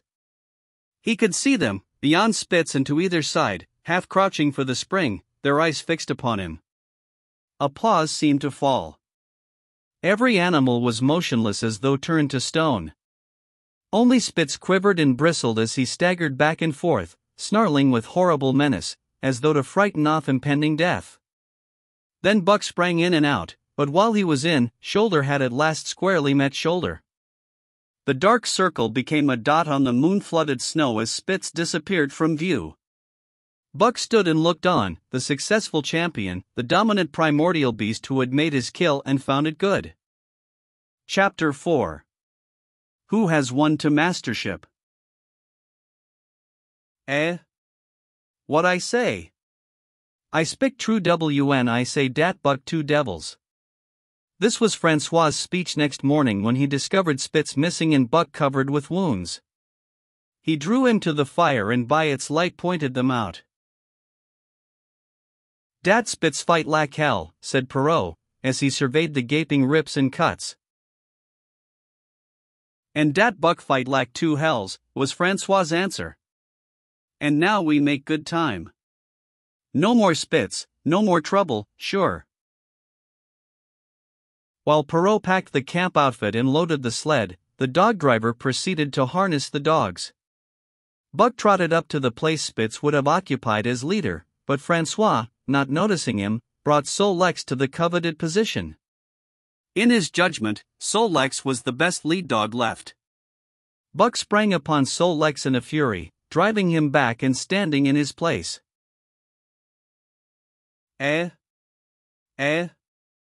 Francois cried, slapping his thighs gleefully. Look at dat Buck. Heem kill dat Spitz, heem tink to take de job. Go away, Chook, he cried, but Buck refused to budge. He took Buck by the scruff of the neck, and though the dog growled threateningly, dragged him to one side and replaced Sol-Lex. The old dog did not like it, and showed plainly that he was afraid of Buck. Francois was obdurate, but when he turned his back, Buck again displaced Sol-Lex, who was not at all unwilling to go. Francois was angry. Now, by gar, I fix you, he cried, coming back with a heavy club in his hand. Buck remembered the man in the red sweater, and retreated slowly, nor did he attempt to charge in when Sol-Lex was once more brought forward. But he circled just beyond the range of the club, snarling with bitterness and rage, and while he circled he watched the club so as to dodge it if thrown by Francois, for he was become wise in the way of clubs. The driver went about his work, and he called to Buck when he was ready to put him in his old place in front of Dave. Buck retreated 2 or 3 steps. Francois followed him up, whereupon he again retreated. After some time of this, Francois threw down the club, thinking that Buck feared a thrashing. But Buck was in open revolt. He wanted, not to escape a clubbing, but to have the leadership. It was his by right. He had earned it, and he would not be content with less. Perrault took a hand. Between them they ran him about for the better part of an hour. They threw clubs at him. He dodged. They cursed him, and his fathers and mothers before him, and all his seed to come after him down to the remotest generation, and every hair on his body and drop of blood in his veins, and he answered curse with snarl and kept out of their reach. He did not try to run away, but retreated around and around the camp, advertising plainly that when his desire was met, he would come in and be good. Francois sat down and scratched his head. Perrault looked at his watch and swore. Time was flying, and they should have been on the trail an hour gone. Francois scratched his head again. He shook it and grinned sheepishly at the courier, who shrugged his shoulders in sign that they were beaten. Then Francois went up to where Sol-leks stood and called to Buck. Buck laughed, as dogs laugh, yet kept his distance. Francois unfastened Sol-leks's traces and put him back in his old place. The team stood harnessed to the sled in an unbroken line, ready for the trail. There was no place for Buck save at the front. Once more Francois called, and once more Buck laughed and kept away. "Throw down de club," Perrault commanded. Francois complied, whereupon Buck trotted in, laughing triumphantly, and swung around into position at the head of the team. His traces were fastened, the sled broken out, and with both men running they dashed out onto the river trail. Highly as the dog driver had forevalued Buck, with his two devils, he found, while the day was yet young, that he had undervalued. At a bound Buck took up the duties of leadership, and where judgment was required, and quick thinking and quick acting, he showed himself the superior even of Spitz, of whom Francois had never seen an equal. But it was in giving the law and making his mates live up to it, that Buck excelled. Dave and Sol-leks did not mind the change in leadership. It was none of their business. Their business was to toil, and toil mightily, in the traces. So long as that were not interfered with, they did not care what happened. Billy, the good-natured, could lead for all they cared, so long as he kept order. The rest of the team, however, had grown unruly during the last days of Spitz, and their surprise was great now that Buck proceeded to lick them into shape. Pike, who pulled at Buck's heels, and who never put an ounce more of his weight against the breastband than he was compelled to do, was swiftly and repeatedly shaken for loafing, and ere the first day was done he was pulling more than ever before in his life. The first night in camp, Joe, the sour one, was punished roundly, a thing that Spitz had never succeeded in doing. Buck simply smothered him by virtue of superior weight, and cut him up till he ceased snapping and began to whine for mercy. The general tone of the team picked up immediately. It recovered its old-time solidarity, and once more the dogs leaped as one dog in the traces. At the rink rapids 2 native huskies, Teek and Kuna, were added, and the celerity with which Buck broke them and took away Francois' breath. "Never such a dog as dat Buck," he cried. "No, never. Heem worth $1,000, by gar." "Eh? What you say, Perrault?" And Perrault nodded. He was ahead of the record then, and gaining day by day. The trail was in excellent condition, well packed and hard, and there was no new fallen snow with which to contend. It was not too cold. The temperature dropped to 50 below zero and remained there the whole trip. The men rode and ran by turn, and the dogs were kept on the jump, with but infrequent stoppages. The 30-mile river was comparatively coated with ice, and they covered in one day going out what had taken them 10 days coming in. In one run they made a 60-mile dash from the foot of Lake Labarge to the White Horse Rapids. Across Marsh, Tagish, and Bennett, 70 miles of lakes, they flew so fast that the man whose turn it was to run towed behind the sled at the end of a rope. And on the last night of the second week they topped White Pass and dropped down the sea slope with the lights of Skagway and of the shipping at their feet.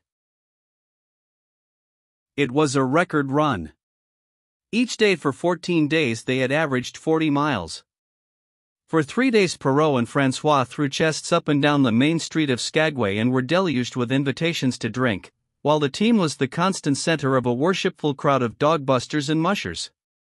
Then 3 or 4 Western bad men aspired to clean out the town, were riddled like pepper boxes for their pains, and public interest turned to other idols.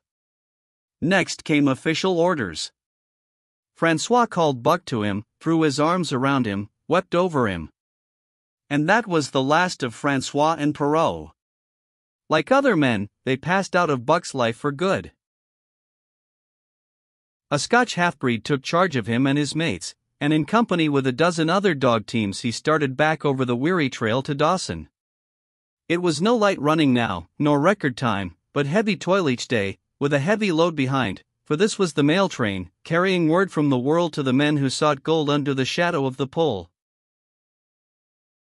Buck did not like it, but he bore up well to the work, taking pride in it after the manner of Dave and Sol-leks, and seeing that his mates, whether they prided in it or not, did their fair share. It was a monotonous life, operating with machine-like regularity.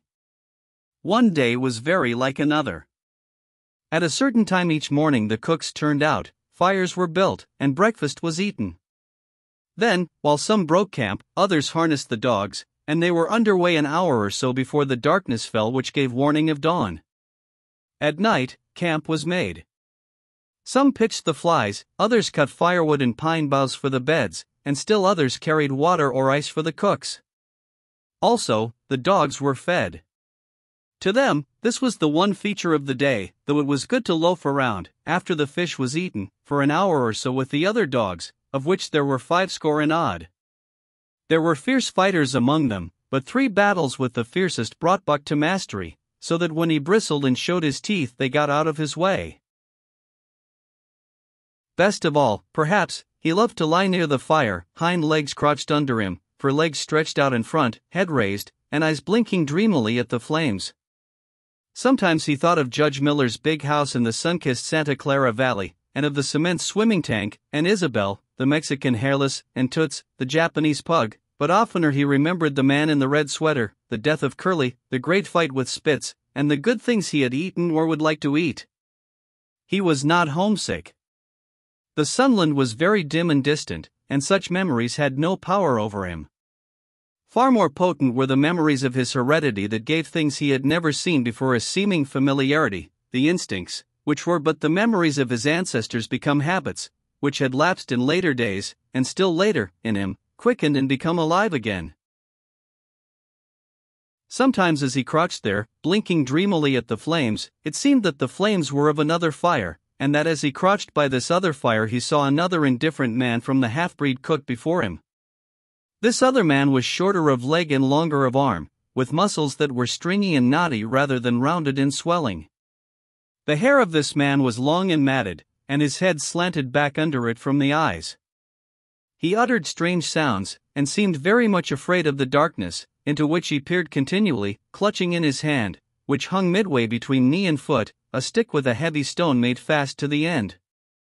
He was all but naked, a ragged and fire-scorched skin hanging part way down his back, but on his body there was much hair. In some places, across the chest and shoulders and down the outside of the arms and thighs, it was matted into almost a thick fur. He did not stand erect, but with trunk inclined forward from the hips, on legs that bent at the knees. About his body there was a peculiar springiness, or resiliency, almost cat-like, and a quick alertness as of one who lived in perpetual fear of things seen and unseen. At other times this hairy man squatted by the fire with head between his legs and slept. On such occasions his elbows were on his knees, his hands clasped above his head as though to shed rain by the hairy arms. And beyond that fire, in the circling darkness, Buck could see many gleaming coals, 2 by 2, always 2 by 2, which he knew to be the eyes of great beasts of prey. And he could hear the crashing of their bodies through the undergrowth, and the noises they made in the night. And dreaming there by the Yukon bank, with lazy eyes blinking at the fire. These sounds and sights of another world would make the hair to rise along his back and stand on end across his shoulders and up his neck, till he whimpered low and suppressly, or growled softly, and the half-breed cook shouted at him, "Hey, you buck, wake up!" Whereupon the other world would vanish and the real world come into his eyes, and he would get up and yawn and stretch as though he had been asleep.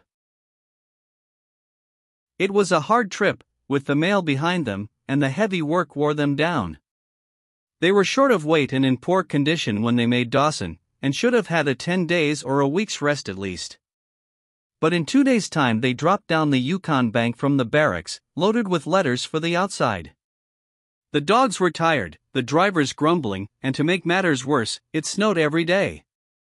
This meant a soft trail, greater friction on the runners, and heavier pulling for the dogs, yet the drivers were fair through it all, and did their best for the animals.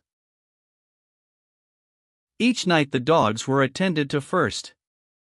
They ate before the drivers ate, and no man sought his sleeping robe till he had seen to the feet of the dogs he drove. Still, their strength went down. Since the beginning of the winter they had traveled 1,800 miles, dragging sleds the whole weary distance, and 1,800 miles will tell upon life of the toughest. Buck stood it, keeping his mates up to their work and maintaining discipline, though he, too, was very tired. Bill Lee cried and whimpered regularly in his sleep each night. Joe was sourer than ever, and Sol-Leks was unapproachable, blind side or other side. But it was Dave who suffered most of all. Something had gone wrong with him. He became more morose and irritable, and when camp was pitched at once made his nest, where his driver fed him. Once out of the harness and down, he did not get on his feet again till harness-up time in the morning. Sometimes, in the traces, when jerked by a sudden stoppage of the sled, or by straining to start it, he would cry out with pain. The driver examined him, but could find nothing. All the drivers became interested in his case. They talked it over at mealtime, and over their last pipes before going to bed, and one night they held a consultation. He was brought from his nest to the fire and was pressed and prodded till he cried out many times. Something was wrong inside, but they could locate no broken bones, could not make it out. By the time Cassiar Bar was reached, he was so weak that he was falling repeatedly in the traces. The Scotch half-breed called a halt and took him out of the team, making the next dog, Sol-Leks, fast to the sled.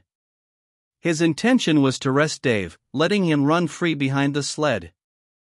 Sick as he was, Dave resented being taken out, grunting and growling while the traces were unfastened, and whimpering broken-heartedly when he saw Sol-Leks in the position he had held and served so long. For the pride of trace and trail was his, and, sick unto death, he could not bear that another dog should do his work. When the sled started, he floundered in the soft snow alongside the beaten trail, attacking Sol-Leks with his teeth, rushing against him and trying to thrust him off into the soft snow on the other side, striving to leap inside his traces and get between him and the sled, and all the while whining and yelping and crying with grief and pain. The half-breed tried to drive him away with the whip, but he paid no heed to the stinging lash, and the man had not the heart to strike harder. Dave refused to run quietly on the trail behind the sled, where the going was easy, but continued to flounder alongside in the soft snow, where the going was most difficult, till exhausted. Then he fell, and lay where he fell, howling lugubriously as the long train of sleds churned by. With the last remnant of his strength he managed to stagger along behind till the train made another stop, when he floundered past the sleds to his own, where he stood alongside Sol-Leks. His driver lingered a moment to get a light for his pipe from the man behind. Then he returned and started his dogs. They swung out on the trail with remarkable lack of exertion, turned their heads uneasily, and stopped in surprise. The driver was surprised, too. The sled had not moved. He called his comrades to witness the sight. Dave had bitten through both of Sol-Leks's traces, and was standing directly in front of the sled in his proper place. He pleaded with his eyes to remain there. The driver was perplexed. His comrades talked of how a dog could break its heart through being denied the work that killed it, and recalled instances they had known, where dogs, too old for the toil, or injured, had died because they were cut out of the traces. Also, they held it a mercy, since Dave was to die anyway, that he should die in the traces, part easy and content. So he was harnessed in again, and proudly he pulled as of old, though more than once he cried out involuntarily from the bite of his inward hurt. Several times he fell down and was dragged in the traces, and once the sled ran upon him so that he limped thereafter in one of his hind legs. But he held out till camp was reached, when his driver made a place for him by the fire. Morning found him too weak to travel. At harness-up time he tried to crawl to his driver. By convulsive efforts he got on his feet, staggered, and fell. Then he wormed his way forward slowly toward where the harnesses were being put on his mates. He would advance his 4 legs and drag up his body with a sort of hitching movement, when he would advance his 4 legs and hitch ahead again for a few more inches. His strength left him, and the last his mates saw of him he lay gasping in the snow and yearning toward them. But they could hear him mournfully howling till they passed out of sight behind a belt of river timber. Here the train was halted. The Scotch half-breed slowly retraced his steps to the camp they had left. The men ceased talking. A revolver shot rang out. The man came back hurriedly. The whip snapped, the bells tinkled merrily, the sleds churned along the trail, but Buck knew, and every dog knew, what had taken place behind the belt of river trees. Chapter 5. The Toil of Trace and Trail. 30 days from the time it left Dawson, the salt water mail, with Buck and his mates at the fore, arrived at Skagway. They were in a wretched state, worn out and worn down. Buck's 140 pounds had dwindled to 115. The rest of his mates, though lighter dogs, had relatively lost more weight than he. Pike, the malingerer, who, in his lifetime of deceit, had often successfully feigned a hurt leg, was now limping in earnest. Sol-Leks was limping, and Dub was suffering from a wrenched shoulder blade. They were all terribly footsore. No spring or rebound was left in them. Their feet fell heavily on the trail, jarring their bodies and doubling the fatigue of a day's travel. There was nothing the matter with them except that they were dead tired. It was not the dead tiredness that comes through brief and excessive effort, from which recovery is a matter of hours, but it was the dead tiredness that comes through the slow and prolonged strength drainage of months of toil. There was no power of recuperation left, no reserve strength to call upon. It had been all used, the last least bit of it. Every muscle, every fiber, every cell, was tired, dead tired. And there was reason for it. In less than 5 months they had traveled 2,500 miles, during the last 1,800 of which they had had but 5 days' rest. When they arrived at Skagway they were apparently on their last legs. They could barely keep the traces taut, and on the downgrades just managed to keep out of the way of the sled.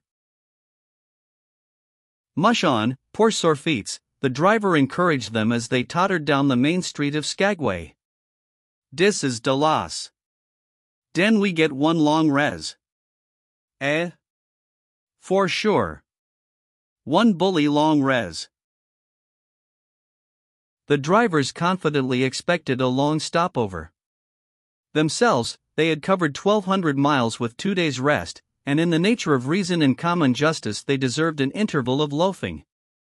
But so many were the men who had rushed into the Klondike, and so many were the sweethearts, wives, and kin that had not rushed in, that the congested mail was taking on alpine proportions. Also, there were official orders.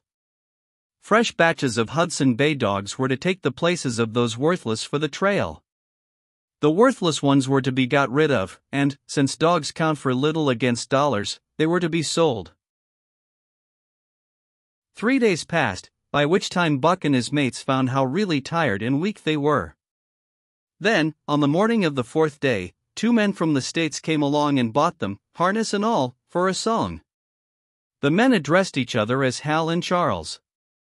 Charles was a middle-aged, lightish-colored man, with weak and watery eyes and a mustache that twisted fiercely and vigorously up, giving the lie to the limply drooping lip it concealed.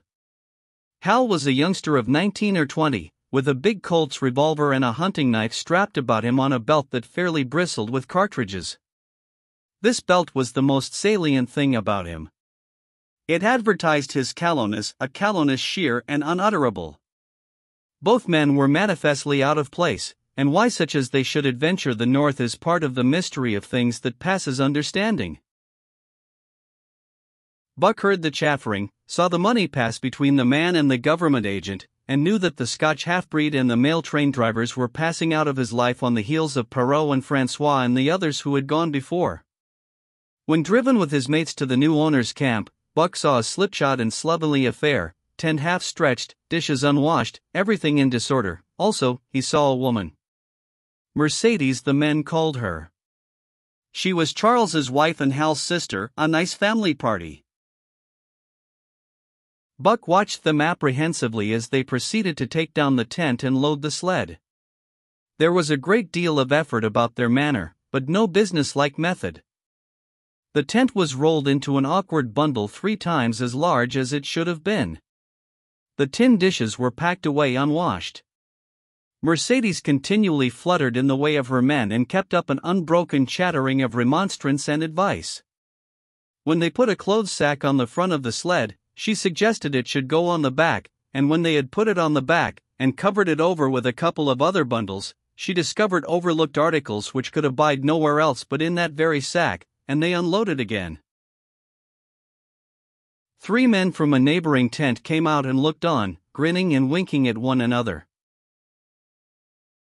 "You've got a right smart load as it is," said one of them, "and it's not me should tell you your business, but I wouldn't tote that tent along if I was you." "Undreamed of," cried Mercedes, throwing up her hands in dainty dismay. "However in the world could I manage without a tent?" "It's springtime, and you won't get any more cold weather," the man replied. She shook her head decidedly, and Charles and Hal put the last odds and ends on top the mountainous load. "Think it'll ride?" one of the men asked. "Why shouldn't it?" Charles demanded rather shortly. "Oh, that's all right, the man hastened meekly to say. "I was just wonderin', that is all. It seemed a mite top heavy." Charles turned his back and drew the lashings down as well as he could, which was not in the least well. "And of course the dogs can hike along all day with that contraption behind them," affirmed a second of the men. "Certainly," said Hal, with freezing politeness, taking hold of the gee-pole with one hand and swinging his whip from the other. "Mush," he shouted. "Mush on there!" The dogs sprang against the breastbands, strained hard for a few moments, then relaxed. They were unable to move the sled. "The lazy brutes, I'll show them," he cried, preparing to lash out at them with the whip. But Mercedes interfered, crying, "Oh, Hal, you mustn't," as she caught hold of the whip and wrenched it from him. "The poor dears. Now you must promise you won't be harsh with them for the rest of the trip, or I won't go a step." "Precious lot you know about dogs," her brother sneered, "and I wish you'd leave me alone. They're lazy, I tell you, and you've got to whip them to get anything out of them. That's their way. You ask anyone. Ask one of those men." Mercedes looked at them imploringly, untold repugnance at sight of pain written in her pretty face. "They're weak as water, if you want to know," came the reply from one of the men. "Plumb tuckered out, that's what's the matter. They need a rest." "Rest be blanked," said Hal, with his beardless lips, and Mercedes said, "Oh," in pain and sorrow at the oath. But she was a clannish creature, and rushed at once to the defense of her brother. "Never mind that man," she said pointedly. "You're driving our dogs, and you do what you think best with them." Again Hal's whip fell upon the dogs. They threw themselves against the breastbands, dug their feet into the packed snow, got down low to it, and put forth all their strength. The sled held as though it were an anchor. After 2 efforts, they stood still, panting. The whip was whistling savagely when once more Mercedes interfered. She dropped on her knees before Buck, with tears in her eyes, and put her arms around his neck. "You poor, poor dears," she cried sympathetically, "why don't you pull hard, then you wouldn't be whipped." Buck did not like her, but he was feeling too miserable to resist her, taking it as part of the day's miserable work. One of the onlookers, who had been clenching his teeth to suppress hot speech, now spoke up. "It's not that I care a whoop what becomes of you, but for the dogs' sakes I just want to tell you, you can help them a mighty lot by breaking out that sled. The runners are froze fast. Throw your weight against the G-pole, right and left, and break it out." A third time the attempt was made, but this time, following the advice, Hal broke out the runners which had been frozen to the snow. The overloaded and unwieldy sled forged ahead, Buck and his mates struggling frantically under the rain of blows. 100 yards ahead the path turned and sloped steeply into the main street. It would have required an experienced man to keep the top-heavy sled upright, and Hal was not such a man. As they swung on the turn the sled went over, spilling half its load through the loose lashings. The dogs never stopped. The lightened sled bounded on its side behind them. They were angry because of the ill treatment they had received and the unjust load. Buck was raging. He broke into a run, the team following his lead. Hal cried "Whoa! Whoa!" but they gave no heed. He tripped and was pulled off his feet. The capsized sled ground over him, and the dogs dashed on up the street, adding to the gaiety of Skagway as they scattered the remainder of the outfit along its chief thoroughfare. Kind-hearted citizens caught the dogs and gathered up the scattered belongings. Also, they gave advice. Half the load and twice the dogs, if they ever expected to reach Dawson, was what was said. Hal and his sister and brother-in-law listened unwillingly, pitched tent, and overhauled the outfit. Canned goods were turned out that made men laugh, for canned goods on the long trail is a thing to dream about. "Blankets for a hotel," quoth one of the men who laughed and helped. "Half as many is too much, get rid of them. Throw away that tent, and all those dishes, who's going to wash them, anyway? Good Lord, do you think you're traveling on a Pullman?" And so it went, the inexorable elimination of the superfluous. Mercedes cried when her clothes bags were dumped on the ground and article after article was thrown out. She cried in general, and she cried in particular over each discarded thing. She clasped hands about knees, rocking back and forth broken-heartedly. She averred she would not go an inch, not for a dozen Charleses. She appealed to everybody and to everything, finally wiping her eyes and proceeding to cast out even articles of apparel that were imperative necessaries. And in her zeal, when she had finished with her own, she attacked the belongings of her men and went through them like a tornado. This accomplished, the outfit, though cut in half, was still a formidable bulk. Charles and Hal went out in the evening and bought 6 outside dogs. These, added to the 6 of the original team, Antique and Kuna, the Huskies obtained at the Rink Rapids on the record trip, brought the team up to 14. But the outside dogs, though practically broken in since their landing, did not amount to much. 3 were short-haired pointers, 1 was a Newfoundland, and the other 2 were mongrels of indeterminate breed. They did not seem to know anything, these newcomers. Buck and his comrades looked upon them with disgust, and though he speedily taught them their places and what not to do, he could not teach them what to do. They did not take kindly to trace and trail. With the exception of the 2 mongrels, they were bewildered and spirit-broken by the strange savage environment in which they found themselves and by the ill treatment they had received. The 2 mongrels were without spirit at all, bones were the only things breakable about them.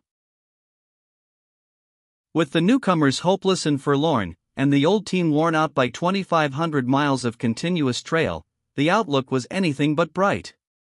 The 2 men, however, were quite cheerful. And they were proud, too. They were doing the thing in style, with 14 dogs.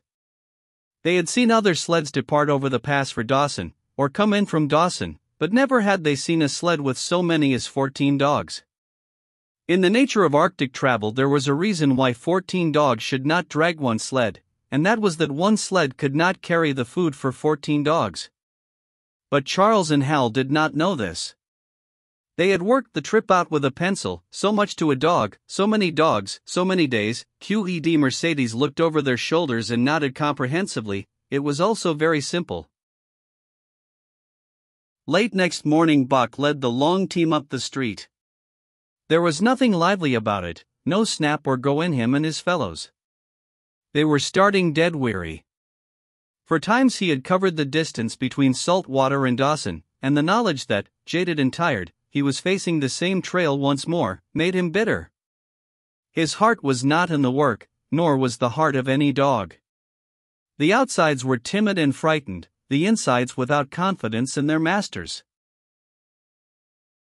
Buck felt vaguely that there was no depending upon these two men and the woman. They did not know how to do anything, and as the days went by it became apparent that they could not learn. They were slack in all things, without order or discipline. It took them half the night to pitch a slovenly camp, and half the morning to break that camp and get the sled loaded in fashion so slovenly that for the rest of the day they were occupied in stopping and rearranging the load. Some days they did not make 10 miles. On other days they were unable to get started at all.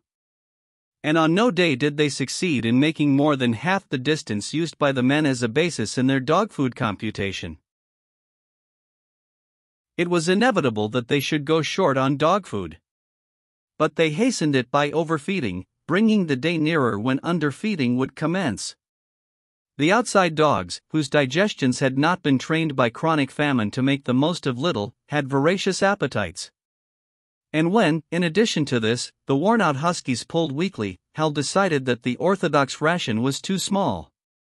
He doubled it. And to cap it all, when Mercedes, with tears in her pretty eyes and a quaver in her throat, could not cajole him into giving the dogs still more, she stole from the fish sacks and fed them slyly. But it was not food that Buck and the huskies needed, but rest. And though they were making poor time, the heavy load they dragged sapped their strength severely.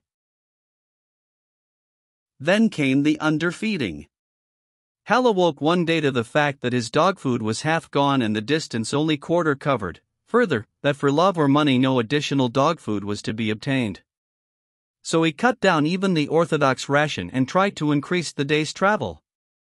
His sister and brother-in-law seconded him, but they were frustrated by their heavy outfit and their own incompetence.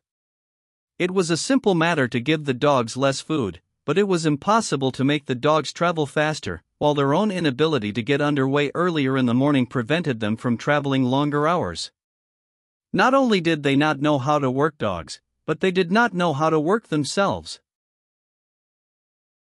The first to go was Dub.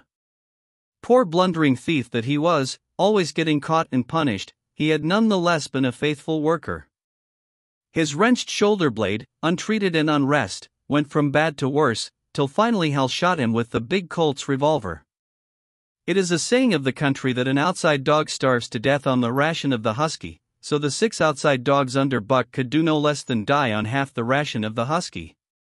The Newfoundland went first, followed by the 3 short-haired pointers, the 2 mongrels hanging more grittily on to life, but going in the end.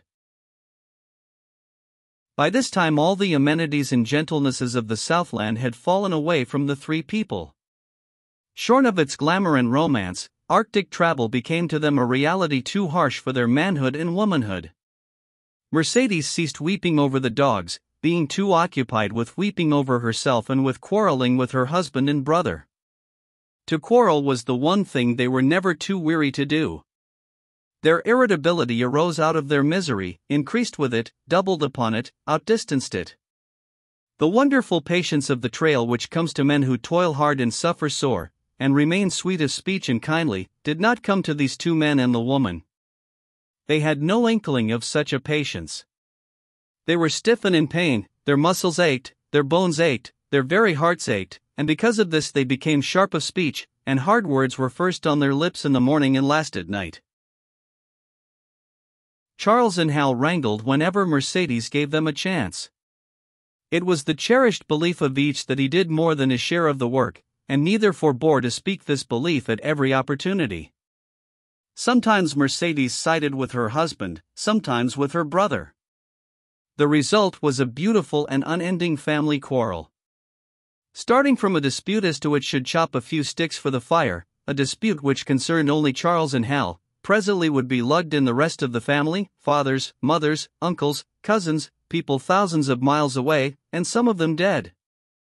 That Hal's views on art, or the sort of society plays his mother's brother wrote, should have anything to do with the chopping of a few sticks of firewood, passes comprehension. Nevertheless, the quarrel was as likely to tend in that direction as in the direction of Charles's political prejudices. And that Charles's sister's tale-bearing tongue should be relevant to the building of a Yukon fire was apparent only to Mercedes, who disburdened herself of copious opinions upon that topic, and incidentally upon a few other traits unpleasantly peculiar to her husband's family. In the meantime, the fire remained unbuilt, the camp half-pitched, and the dogs unfed. Mercedes nursed a special grievance, the grievance of sex. She was pretty and soft, and had been chivalrously treated all her days. But the present treatment by her husband and brother was everything save chivalrous. It was her custom to be helpless. They complained. Upon which impeachment of what to her was her most essential sex prerogative, she made their lives unendurable. She no longer considered the dogs, and because she was sore and tired, she persisted in riding on the sled. She was pretty and soft, but she weighed 120 pounds, a lusty last straw to the load dragged by the weak and starving animals. She rode for days, till they fell in the traces and the sled stood still. Charles and Hal begged her to get off and walk, pleaded with her, entreated, the while she wept and importuned heaven with a recital of their brutality. On one occasion they took her off the sled by main strength. They never did it again. She let her legs go limp like a spoiled child, and sat down on the trail. They went on their way, but she did not move. After they had traveled 3 miles they unloaded the sled, came back for her, and by main strength put her on the sled again. In the excess of their own misery they were callous to the suffering of their animals. Hal's theory, which he practiced on others, was that one must get hardened. He had started out preaching it to his sister and brother-in-law. Failing there, he hammered it into the dogs with a club. At the 5 fingers the dog food gave out, and a toothless old squaw offered to trade them a few pounds of frozen horsehide for the Colt's revolver that kept the big hunting knife company at Hal's hip. A poor substitute for food was this hide, just as it had been stripped from the starved horses of the cattlemen 6 months back. In its frozen state it was more like strips of galvanized iron, and when a dog wrestled it into his stomach it thawed into thin and innutritious leathery strings and into a mass of short hair, irritating and indigestible. And through it all Buck staggered along at the head of the team as in a nightmare. He pulled when he could no longer pull, he fell down and remained down till blows from whip or club drove him to his feet again. All the stiffness and gloss had gone out of his beautiful furry coat. The hair hung down, limp and draggled, or matted with dried blood where Hal's club had bruised him. His muscles had wasted away to knotty strings, and the flesh pads had disappeared, so that each rib and every bone in his frame were outlined cleanly through the loose hide that was wrinkled in folds of emptiness. It was heartbreaking, only Buck's heart was unbreakable. The man in the red sweater had proved that. As it was with Buck, so was it with his mates. They were perambulating skeletons. There were 7 altogether, including him. In their very great misery they had become insensible to the bite of the lash or the bruise of the club. The pain of the beating was dull and distant, just as the things their eyes saw and their ears heard seemed dull and distant. They were not half living, or quarter living. They were simply so many bags of bones in which sparks of life fluttered faintly. When a halt was made, they dropped down in the traces like dead dogs, and the spark dimmed and paled and seemed to go out. And when the club or whip fell upon them, the spark fluttered feebly up, and they tottered to their feet and staggered on. There came a day when Bill Lee, the good-natured, fell and could not rise. Hal had traded off his revolver, so he took the axe and knocked Bill Lee on the head as he lay in the traces, then cut the carcass out of the harness and dragged it to one side. Buck saw, and his mates saw, and they knew that this thing was very close to them. On the next day Kuna went, and but 5 of them remained: Joe, too far gone to be malignant; Pike, crippled and limping, only half conscious and not conscious enough longer to malinger; Sol-Leks, the one-eyed, still faithful to the toil of trace and trail, and mournful in that he had so little strength with which to pull; Teek, who had not traveled so far that winter and who was now beaten more than the others because he was fresher; and Buck, still at the head of the team, but no longer enforcing discipline or striving to enforce it, blind with weakness half the time and keeping the trail by the loom of it and by the dim feel of his feet. It was beautiful spring weather, but neither dogs nor humans were aware of it. Each day the sun rose earlier and set later. It was dawn by 3 in the morning, and twilight lingered till 9 at night. The whole long day was a blaze of sunshine. The ghostly winter silence had given way to the great spring murmur of awakening life. This murmur arose from all the land, fraught with the joy of living.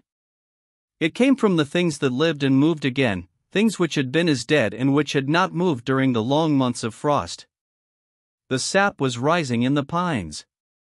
The willows and aspens were bursting out in young buds. Shrubs and vines were putting on fresh garbs of green.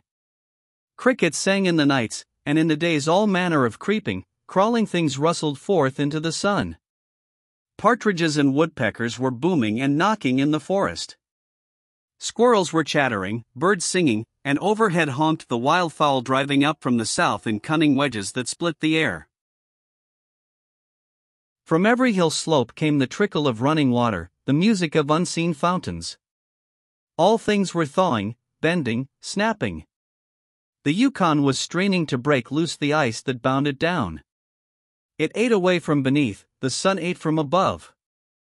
Air holes formed, fissures sprang and spread apart, while thin sections of ice fell through bodily into the river. And amid all this bursting, rending, throbbing of awakening life, under the blazing sun and through the soft sighing breezes, like wayfarers to death, staggered the 2 men, the woman, and the huskies. With the dogs falling, Mercedes weeping and riding, Hal swearing innocuously, and Charles's eyes wistfully watering, they staggered into John Thornton's camp at the mouth of White River. When they halted, the dogs dropped down as though they had all been struck dead. Mercedes dried her eyes and looked at John Thornton. Charles sat down on a log to rest. He sat down very slowly and painstakingly, what of his great stiffness. Hal did the talking. John Thornton was whittling the last touches on an axe handle he had made from a stick of birch. He whittled and listened, gave monosyllabic replies, and, when it was asked, terse advice. He knew the breed, and he gave his advice in the certainty that it would not be followed. They told us up above that the bottom was dropping out of the trail and that the best thing for us to do was to lay over, Hal said in response to Thornton's warning to take no more chances on the rotten ice. They told us we couldn't make White River, and here we are. This last with a sneering ring of triumph in it. And they told you true, John Thornton answered. The bottom's likely to drop out at any moment. Only fools, with the blind luck of fools, could have made it. I tell you straight, I wouldn't risk my carcass on that ice for all the gold in Alaska. That's because you're not a fool, I suppose, said Hal. All the same, we'll go on to Dawson. He uncoiled his whip. Get up there, Buck. Hi. Get up there. Mush on. Thornton went on whittling. It was idle, he knew, to get between a fool and his folly, while 2 or 3 fools more or less would not alter the scheme of things. But the team did not get up at the command. It had long since passed into the stage where blows were required to rouse it. The whip flashed out, here and there, on its merciless errands. John Thornton compressed his lips. Sol-Leks was the first to crawl to his feet. Teek followed. Joe came next, yelping with pain. Pike made painful efforts. Twice he fell over, when half up, and on the third attempt managed to rise. Buck made no effort. He lay quietly where he had fallen. The lash bit into him again and again, but he neither whined nor struggled. Several times Thornton started, as though to speak, but changed his mind. A moisture came into his eyes, and, as the whipping continued, he arose and walked irresolutely up and down. This was the first time Buck had failed, in itself a sufficient reason to drive Hal into a rage. He exchanged the whip for the customary club. Buck refused to move under the rain of heavier blows which now fell upon him. Like his mates, he was barely able to get up, but, unlike them, he had made up his mind not to get up. He had a vague feeling of impending doom.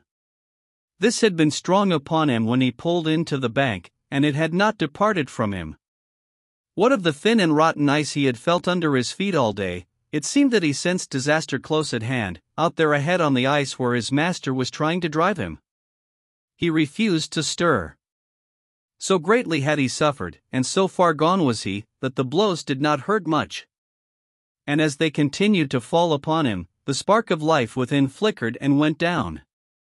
It was nearly out. He felt strangely numb. As though from a great distance, he was aware that he was being beaten. The last sensations of pain left him. He no longer felt anything, though very faintly he could hear the impact of the club upon his body.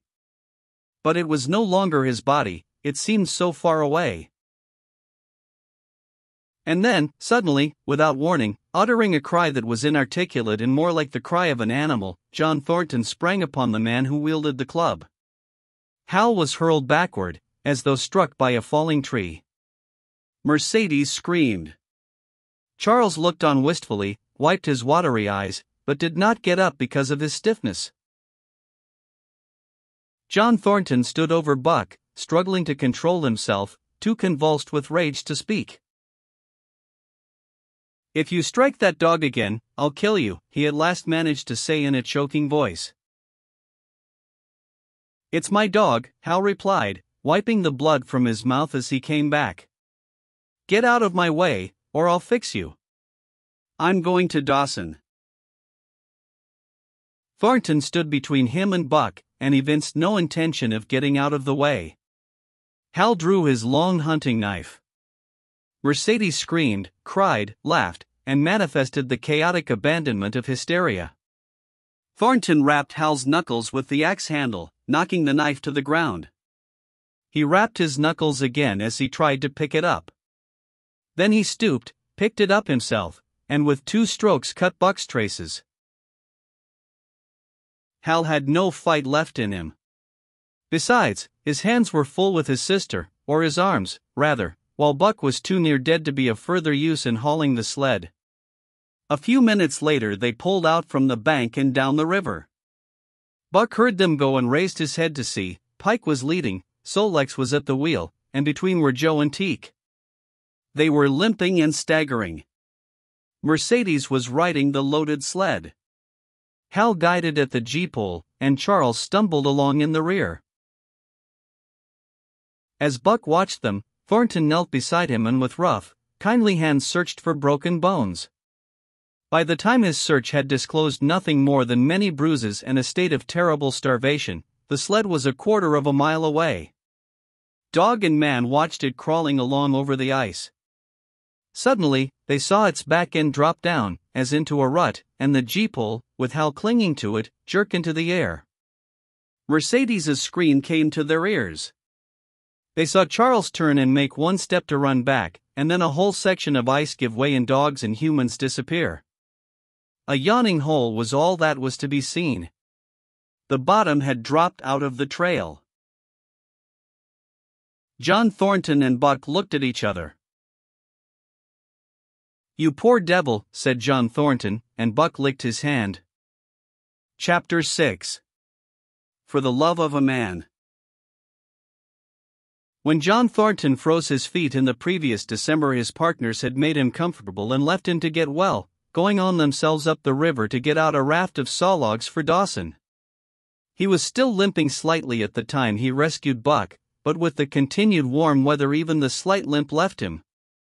And here, lying by the river bank through the long spring days, watching the running water, listening lazily to the songs of birds and the hum of nature, Buck slowly won back his strength.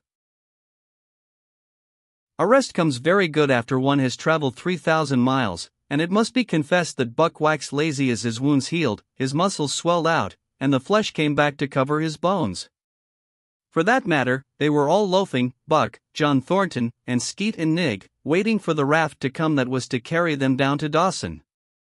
Skeet was a little Irish setter who early made friends with Buck, who, in a dying condition, was unable to resent her first advances. She had the doctor trait which some dogs possess, and as a mother cat washes her kittens, so she washed and cleansed Buck's wounds.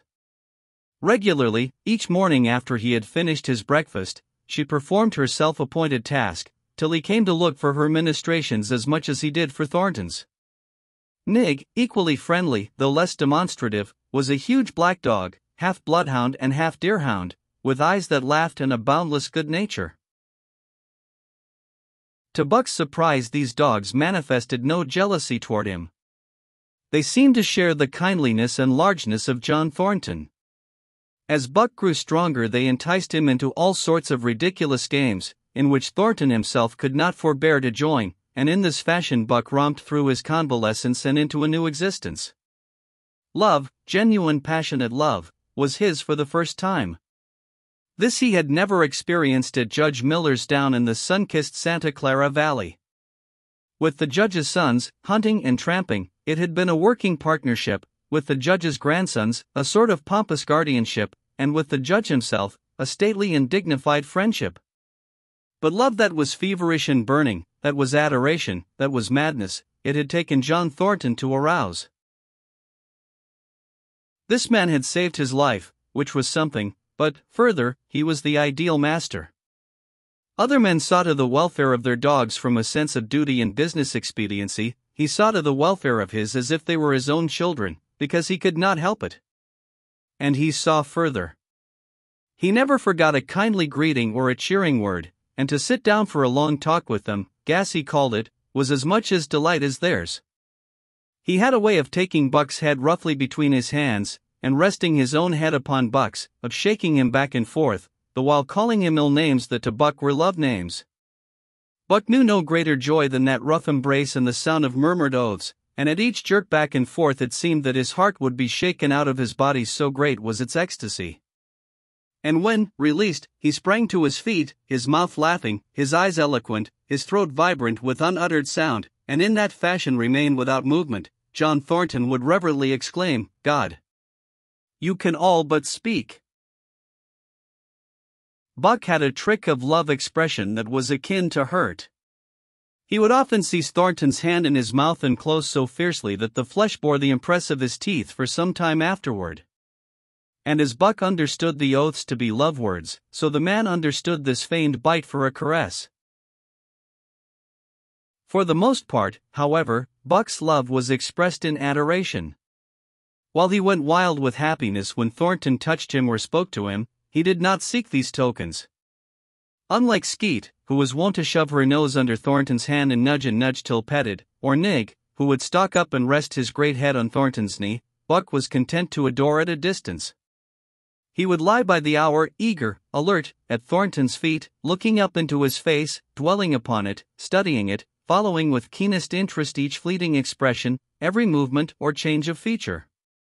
Or, as chance might have it, he would lie farther away, to the side or rear, watching the outlines of the man and the occasional movements of his body. And often, such was the communion in which they lived, the strength of Buck's gaze would draw John Thornton's head around, and he would return the gaze, without speech, his heart shining out of his eyes as Buck's heart shone out. For a long time after his rescue, Buck did not like Thornton to get out of his sight. From the moment he left the tent to when he entered it again, Buck would follow at his heels. His transient master since he had come into the Northland had bred in him a fear that no master could be permanent.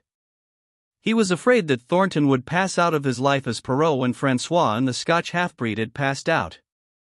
Even in the night, in his dreams, he was haunted by this fear. At such times he would shake off sleep and creep through the chill to the flap of the tent, or he would stand and listen to the sound of his master's breathing. But in spite of this great love he bore John Thornton, which seemed to bespeak the soft civilizing influence, the strain of the primitive, which the Northland had aroused in him, remained alive and active. Faithfulness and devotion, things born of fire and roof, were his, yet he retained his wildness and wheeliness. He was a thing of the wild, come in from the wild to sit by John Thornton's fire, rather than a dog of the soft Southland stamped with the marks of generations of civilization. Because of his very great love, he could not steal from this man, but from any other man, in any other camp, he did not hesitate an instant, while the cunning with which he stole enabled him to escape detection. His face and body were scored by the teeth of many dogs, and he fought as fiercely as ever and more shrewdly. Skeet and Nig were too good-natured for quarreling. Besides, they belonged to John Thornton, but the strange dog, no matter what the breed or valor, swiftly acknowledged Buck's supremacy or found himself struggling for life with a terrible antagonist. And Buck was merciless. He had learned well the law of club and fawn, and he never forewent an advantage or drew back from a foe he had started on the way to death. He had lessoned from Spitz, and from the chief fighting dogs of the police and mail, and knew there was no middle course. He must master or be mastered, while to show mercy was a weakness. Mercy did not exist in the primordial life. It was misunderstood for fear, and such misunderstandings made for death. Kill or be killed, eat or be eaten, was the law, and this mandate, down out of the depths of time, he obeyed. He was older than the days he had seen and the breaths he had drawn.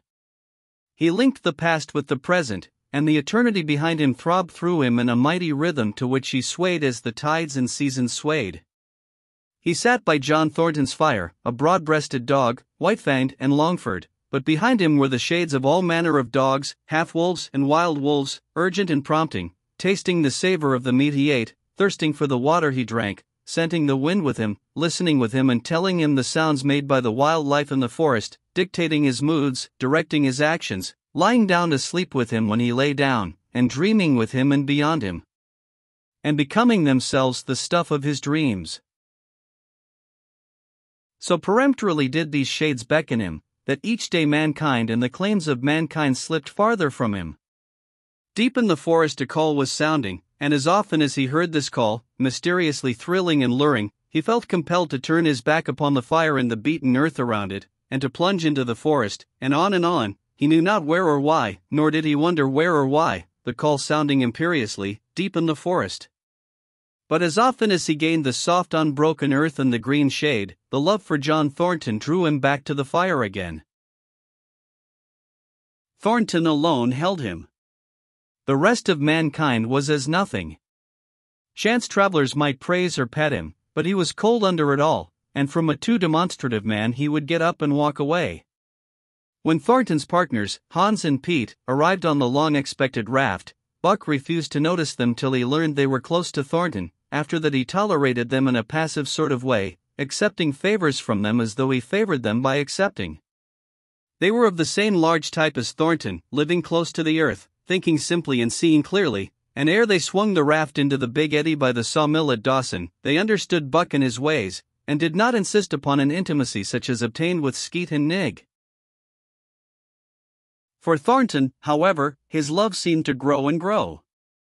He, alone among men, could put a pack upon Buck's back in the summer traveling. Nothing was too great for Buck to do, when Thornton commanded. One day, they had grub-staked themselves from the proceeds of the raft and left Dawson for the headwaters of the Tanana. The men and dogs were sitting on the crest of a cliff which fell away, straight down, to naked bedrock 300 feet below. John Thornton was sitting near the edge, Buck at his shoulder. A thoughtless whim seized Thornton, and he drew the attention of Hans and Pete to the experiment he had in mind. "Jump, Buck," he commanded, sweeping his arm out and over the chasm. The next instant he was grappling with Buck on the extreme edge, while Hans and Pete were dragging them back into safety. "It's uncanny," Pete said, after it was over and they had caught their speech. Thornton shook his head. "No, it is splendid, and it is terrible, too. Do you know, it sometimes makes me afraid. I'm not hankering to be the man that lays hands on you while he's around, Pete announced conclusively, nodding his head toward Buck. P.Y. Jingo was Hans's contribution. Not mineself either. It was at Circle City, ere the year was out, that Pete's apprehensions were realized. Black Burton, a man evil-tempered and malicious, had been picking a quarrel with a tenderfoot at the bar, when Thornton stepped good-naturedly between. Buck, as was his custom, was lying in a corner, head on paws, watching his master's every action. Burton struck out, without warning, straight from the shoulder. Thornton was sent spinning, and saved himself from falling only by clutching the rail of the bar. Those who were looking on heard what was neither bark nor yelp, but a something which is best described as a roar, and they saw Buck's body rise up in the air as he left the floor for Burton's throat. The man saved his life by instinctively throwing out his arm, but was hurled backward to the floor with Buck on top of him. Buck loosed his teeth from the flesh of the arm and drove in again for the throat. This time the man succeeded only in partly blocking, and his throat was torn open. Then the crowd was upon Buck, and he was driven off, but while a surgeon checked the bleeding, he prowled up and down, growling furiously, attempting to rush in, and being forced back by an array of hostile clubs. A miners' meeting, called on the spot, decided that the dog had sufficient provocation, and Buck was discharged. But his reputation was made, and from that day his name spread through every camp in Alaska. Later on, in the fall of the year, he saved John Thornton's life in quite another fashion. The three partners were lining a long and narrow poling boat down a bad stretch of rapids on the 40-mile creek.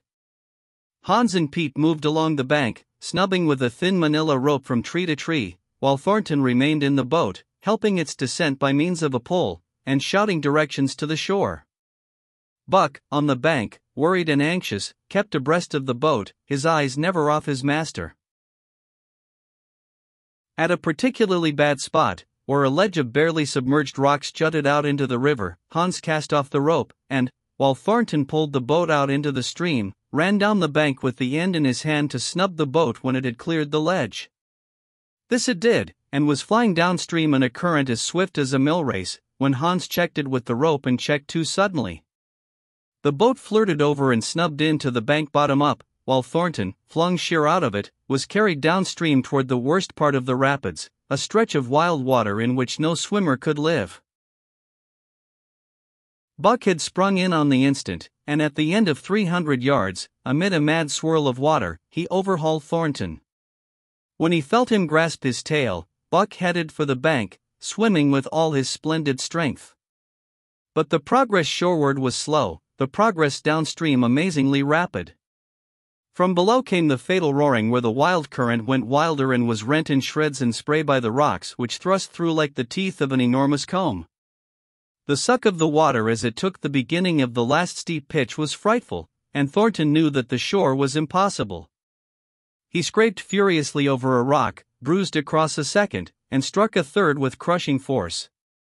He clutched its slippery top with both hands, releasing Buck, and above the roar of the churning water shouted, "Go, Buck! Go!"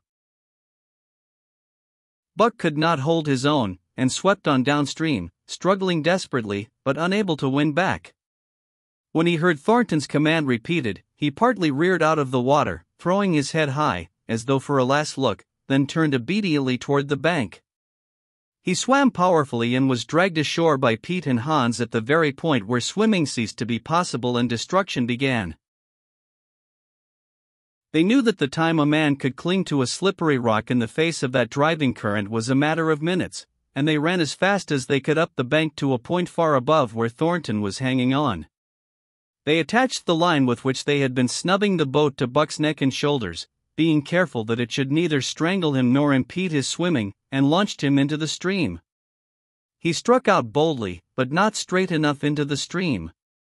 He discovered the mistake too late, when Thornton was abreast of him and a bare half-dozen strokes away while he was being carried helplessly past. Hans promptly snubbed with the rope, as though Buck were a boat. The rope thus tightening on him in the sweep of the current, he was jerked under the surface, and under the surface he remained till his body struck against the bank and he was hauled out.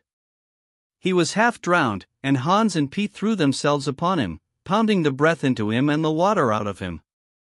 He staggered to his feet and fell down. The faint sound of Thornton's voice came to them, and though they could not make out the words of it, they knew that he was in his extremity. His master's voice acted on Buck like an electric shock. He sprang to his feet and ran up the bank ahead of the men to the point of his previous departure. Again the rope was attached and he was launched, and again he struck out, but this time straight into the stream. He had miscalculated once, but he would not be guilty of it a second time. Hans paid out the rope, permitting no slack, while Pete kept it clear of coils. Buck held on till he was on a line straight above Thornton, then he turned, and with the speed of an express train headed down upon him. Thornton saw him coming, and, as Buck struck him like a battering ram, with the whole force of the current behind him, he reached up and closed with both arms around the shaggy neck. Hans snubbed the rope around the tree, and Buck and Thornton were jerked under the water. Strangling, suffocating, sometimes one uppermost and sometimes the other, dragging over the jagged bottom, smashing against rocks and snags, they veered into the bank. Thornton came to belly downward and being violently propelled back and forth across a drift log by Hans and Pete. His first glance was for Buck, over whose limp and apparently lifeless body Nig was setting up a howl, while Skeet was licking the wet face and closed eyes. Thornton was himself bruised and battered, and he went carefully over Buck's body, when he had been brought around, finding 3 broken ribs. "That settles it," he announced. "We camp right here." And camp they did, till Buck's ribs knitted and he was able to travel. That winter, at Dawson, Buck performed another exploit, not so heroic, perhaps, but one that put his name many notches higher on the totem pole of Alaskan fame. This exploit was particularly gratifying to the 3 men, for they stood in need of the outfit which it furnished, and were enabled to make a long-desired trip into the Virgin East, where miners had not yet appeared. It was brought about by a conversation in the El Dorado saloon, in which men waxed boastful of their favorite dogs. Buck, because of his record, was the target for these men, and Thornton was driven stoutly to defend him. At the end of half an hour one man stated that his dog could start a sled with 500 pounds and walk off with it, a second bragged 600 for his dog, and a third, 700. "Pooh! Pooh," said John Thornton, "Buck can start 1,000 pounds. And break it out? And walk off with it for 100 yards, demanded Mathewson, a bonanza king, he of the 700 vaunt. And break it out, and walk off with it for 100 yards, John Thornton said coolly. "Well," Mathewson said, slowly and deliberately, so that all could hear, "I've got $1,000 that says he can't. And there it is." So saying, he slammed a sack of gold dust of the size of a bologna sausage down upon the bar. Nobody spoke. Thornton's bluff, if bluff it was, had been called. He could feel a flush of warm blood creeping up his face. His tongue had tricked him. He did not know whether Buck could start 1,000 pounds. Half a ton. The enormousness of it appalled him. He had great faith in Buck's strength and had often thought him capable of starting such a load, but never, as now, had he faced the possibility of it, the eyes of a dozen men fixed upon him, silent and waiting. Further, he had no $1,000, nor had Hans or Pete. "I've got a sled standing outside now, with 20 50-pound sacks of flour on it," Mathewson went on with brutal directness, "so don't let that hinder you." Thornton did not reply. He did not know what to say. He glanced from face to face in the absent way of a man who has lost the power of thought and is seeking somewhere to find the thing that will start it going again. The face of Jim O'Brien, a Mastodon king and old-time comrade, caught his eyes. It was as a cue to him, seeming to rouse him to do what he would never have dreamed of doing. "Can you lend me 1,000?" he asked, almost in a whisper. "Sure," answered O'Brien, thumping down a plethoric sack by the side of Matthewson's. "Though it's little faith I'm having, John, that the beast can do the trick." The El Dorado emptied its occupants into the street to see the test. The tables were deserted, and the dealers and gamekeepers came forth to see the outcome of the wager and to lay odds. Several hundred men, furred and mittened, banked around the sled within easy distance. Matthewson's sled, loaded with 1,000 pounds of flour, had been standing for a couple of hours, and in the intense cold, it was 60 below zero, the runners had frozen fast to the hard-packed snow. Men offered odds of 2-1 that Buck could not budge the sled. A quibble arose concerning the phrase breakout. O'Brien contended it was Thornton's privilege to knock the runners loose, leaving Buck to break it out from a dead standstill. Matthewson insisted that the phrase included breaking the runners from the frozen grip of the snow. A majority of the men who had witnessed the making of the bet decided in his favor, whereat the odds went up to 3-1 against Buck. There were no takers. Not a man believed him capable of the feat. Thornton had been hurried into the wager, heavy with doubt, and now that he looked at the sled itself, the concrete fact, with the regular team of 10 dogs curled up in the snow before it, the more impossible the task appeared. Matthewson waxed jubilant. 3-1, he proclaimed. "I'll lay you another 1,000 at that figure, Thornton." "What d'ye say?" Thornton's doubt was strong in his face, but his fighting spirit was aroused. The fighting spirit that soars above odds, fails to recognize the impossible, and is deaf to all save the clamor for battle. He called Hans and Pete to him. Their sacks were slim, and with his own the three partners could rake together only $200.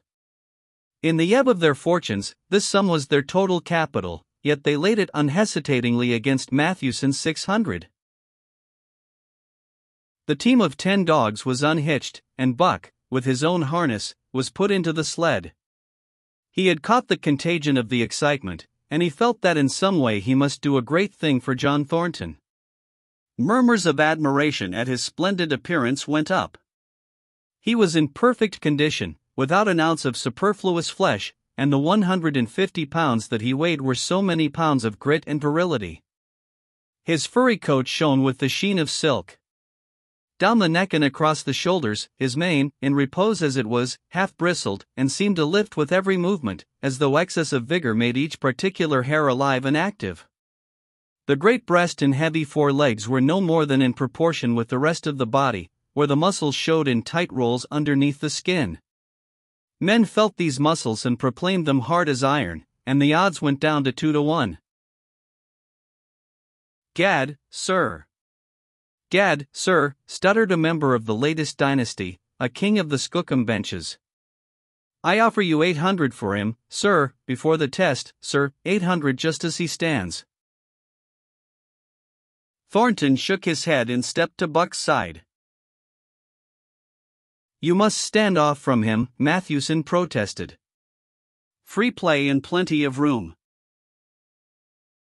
The crowd fell silent. Only could be heard the voices of the gamblers vainly offering 2-1.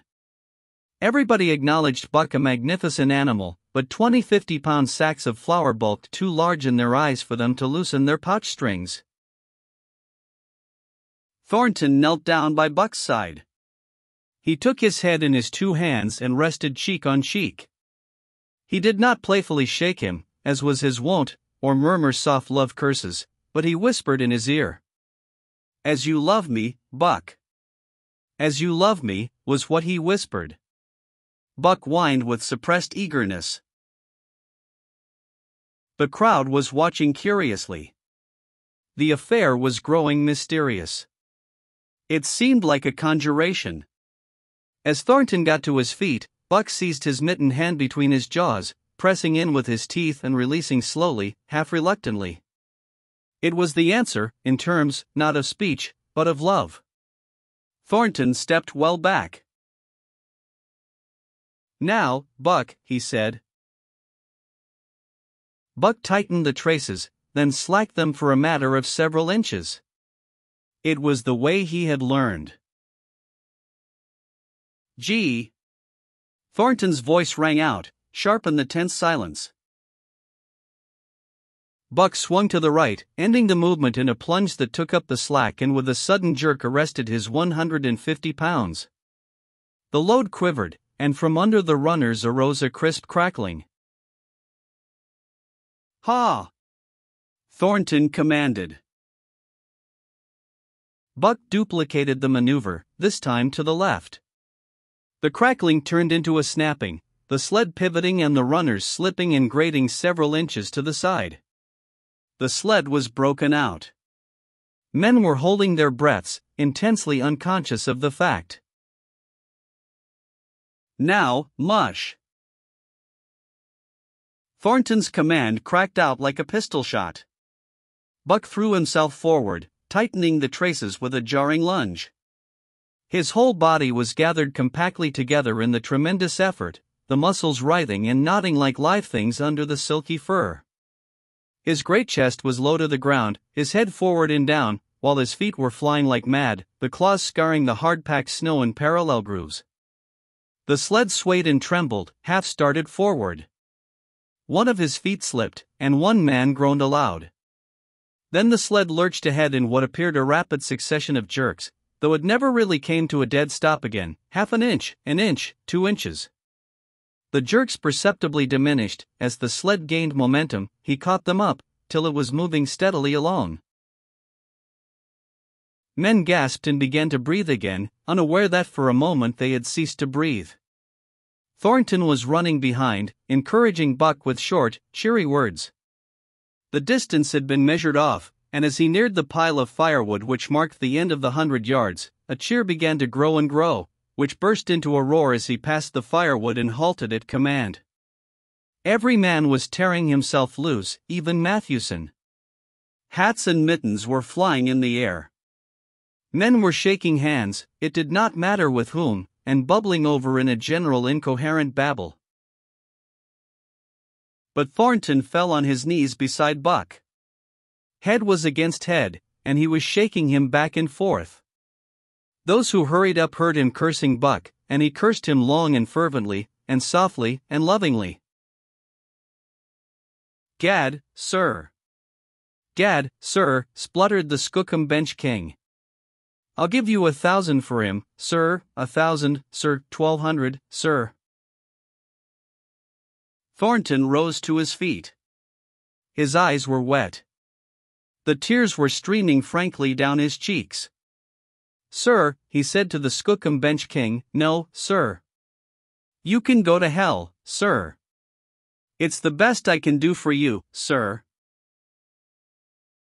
Buck seized Thornton's hand in his teeth. Thornton shook him back and forth. As though animated by a common impulse, the onlookers drew back to a respectful distance, nor were they again indiscreet enough to interrupt. Chapter 7. The Sounding of the Call. When Buck earned $1,600 in 5 minutes for John Thornton, he made it possible for his master to pay off certain debts and to journey with his partners into the East after a fabled lost mine, the history of which was as old as the history of the country. Many men had sought it, few had found it, and more than a few there were who had never returned from the quest. This lost mine was steeped in tragedy and shrouded in mystery. No one knew of the first man. The oldest tradition stopped before it got back to him. From the beginning there had been an ancient and ramshackle cabin. Dying men had sworn to it, and to the mine the site of which had marked, clinching their testimony with nuggets that were unlike any known grade of gold in the Northland. But no living man had looted this treasure house, and the dead were dead, wherefore John Thornton and Pete and Hans, with Buck and half a dozen other dogs, faced into the East on an unknown trail to achieve where men and dogs as good as themselves had failed. They sled 70 miles up the Yukon, swung to the left into the Stewart River, past the Mayo and the McQuestion, and held on until the Stewart itself became a streamlet, threading the upstanding peaks which marked the backbone of the continent. John Thornton asked little of man or nature. He was unafraid of the wild. With a handful of salt and a rifle, he could plunge into the wilderness and fare wherever he pleased and as long as he pleased. Being in no haste, Indian fashion, he hunted his dinner in the course of the day's travel, and if he failed to find it, like the Indian, he kept on traveling, secure in the knowledge that sooner or later he would come to it. So, on this great journey into the East, straight meat was the bill of fare, ammunition and tools principally made up the load on the sled, and the time card was drawn upon the limitless future. To Buck it was boundless delight, this hunting, fishing, and indefinite wandering through strange places. For weeks at a time they would hold on steadily, day after day, and for weeks upon end they would camp, here and there, the dogs loafing and the men burning holes through frozen muck and gravel and washing countless pans of dirt by the heat of the fire. Sometimes they went hungry, sometimes they feasted riotously, all according to the abundance of game and the fortune of hunting. Summer arrived, and dogs and men packed on their backs, rafted across blue mountain lakes, and descended or ascended unknown rivers in slender boats whipsawed from the standing forest. The months came and went, and back and forth they twisted through the uncharted vastness, where no men were and yet where men had been if the lost cabin were true.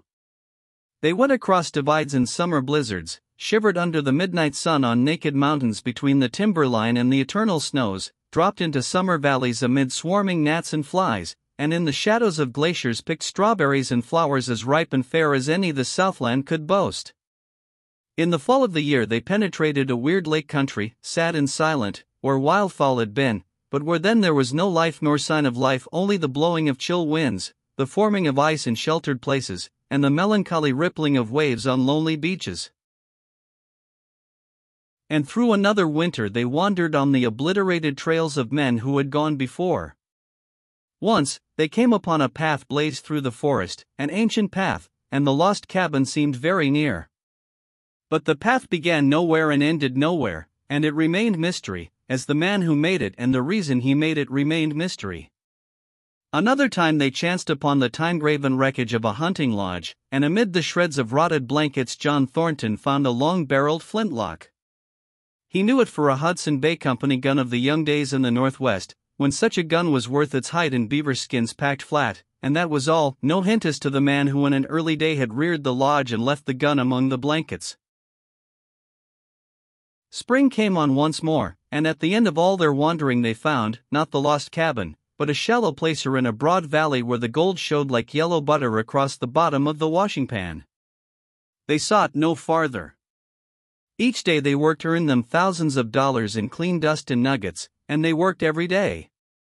The gold was sacked in moosehide bags, 50 pounds to the bag, and piled like so much firewood outside the Sprucebough Lodge.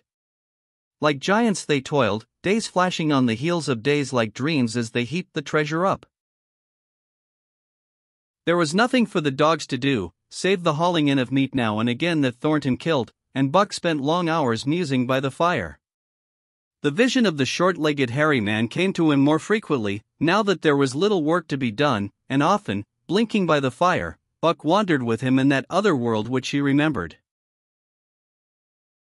The salient thing of this other world seemed fear.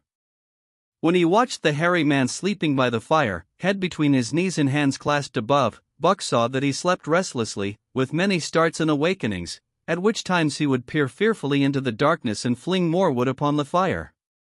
Did they walk by the beach of a sea, where the hairy man gathered shellfish and ate them as he gathered, it was with eyes that roved everywhere for hidden danger and with legs prepared to run like the wind at its first appearance.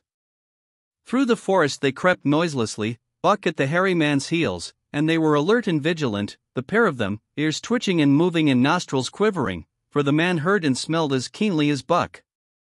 The hairy man could spring up into the trees and travel ahead as fast as on the ground, swinging by the arms from limb to limb, sometimes a dozen feet apart, letting go and catching, never falling, never missing his grip. In fact, he seemed as much at home among the trees as on the ground, and Buck had memories of nights of vigil spent beneath trees wherein the hairy man roosted, holding on tightly as he slept. And closely akin to the visions of the hairy man was the call still sounding in the depths of the forest. It filled him with a great unrest and strange desires. It caused him to feel a vague, sweet gladness, and he was aware of wild yearnings and stirrings for he knew not what. Sometimes he pursued the call into the forest, looking for it as though it were a tangible thing, barking softly or defiantly, as the mood might dictate. He would thrust his nose into the cool wood moss, or into the black soil where long grasses grew, and snort with joy at the fat earth smells, or he would crouch for hours, as if in concealment, behind fungus-covered trunks of fallen trees, wide-eyed and wide-eared to all that moved and sounded about him. It might be, lying thus, that he hoped to surprise this call he could not understand. But he did not know why he did these various things. He was impelled to do them, and did not reason about them at all. Irresistible impulses seized him. He would be lying in camp, dozing lazily in the heat of the day, when suddenly his head would lift and his ears cock up, intent in listening, and he would spring to his feet and dash away, and on, for hours, through the forest aisles and across the open spaces where the niggerheads bunched. He loved to run down dry watercourses, and to creep and spy upon the bird life in the woods. For a day at a time he would lie in the underbrush where he could watch the partridges drumming and strutting up and down. But especially he loved to run in the dim twilight of the summer midnights, listening to the subdued and sleepy murmurs of the forest, reading signs and sounds as man may read a book, and seeking for the mysterious something that called, waking or sleeping, at all times, for him to come. One night he sprang from sleep with a start, eager-eyed, nostrils quivering and scenting, his mane bristling in recurrent waves. From the forest came the call, or one note of it, for the call was many-noted, distinct and definite as never before, a long-drawn howl, like, yet unlike, any noise made by husky dog. And he knew it, in the old familiar way, as a sound heard before. He sprang through the sleeping camp and in swift silence dashed through the woods. As he drew closer to the cry he went more slowly, with caution in every movement, till he came to an open place among the trees, and looking out saw, erect on haunches, with nose pointed to the sky, a long, lean, timber wolf.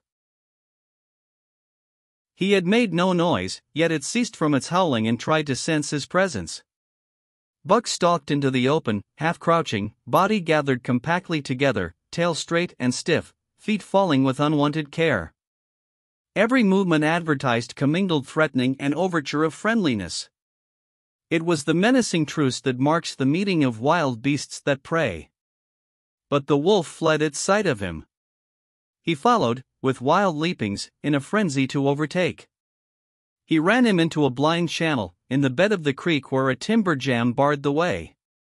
The wolf whirled about, pivoting on his hind legs after the fashion of Joe and of all cornered husky dogs, snarling and bristling, clipping his teeth together in a continuous and rapid succession of snaps.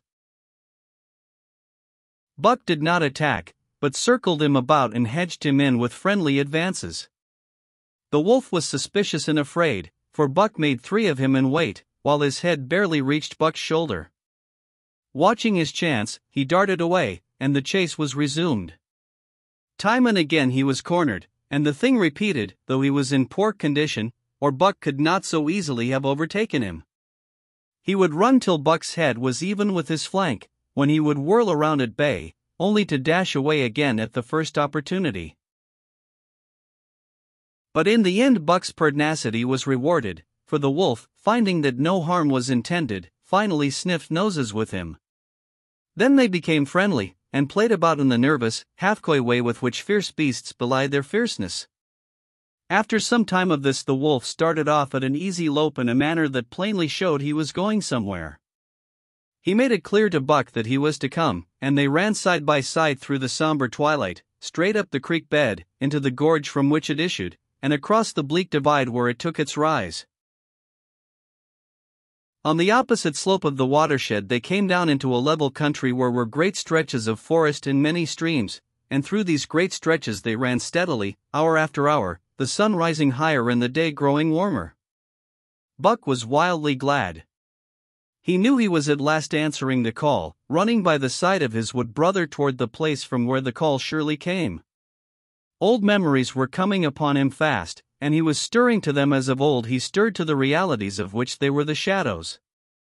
He had done this thing before, somewhere in that other and dimly remembered world, and he was doing it again, now, running free in the open, the unpacked earth underfoot, the wide sky overhead. They stopped by a running stream to drink, and, stopping, Buck remembered John Thornton.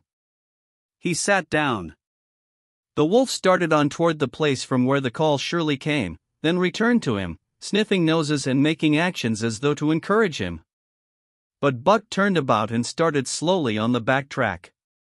For the better part of an hour the wild brother ran by his side, whining softly. Then he sat down, pointed his nose upward, and howled. It was a mournful howl, and as Buck held steadily on his way he heard it grow faint and fainter until it was lost in the distance.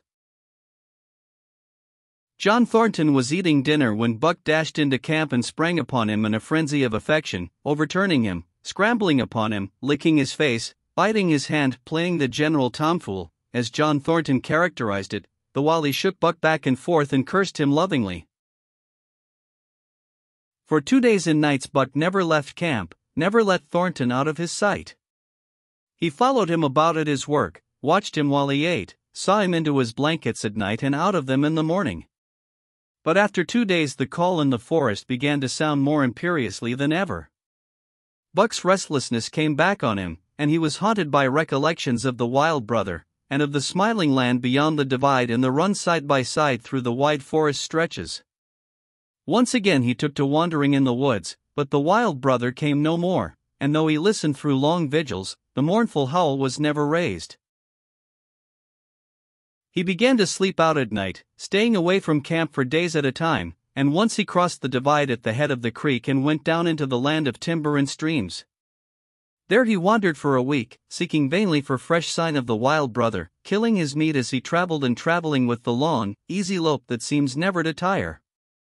He fished for salmon in a broad stream that emptied somewhere into the sea, and by this stream he killed a large black bear, blinded by the mosquitoes while likewise fishing, and raging through the forest helpless and terrible.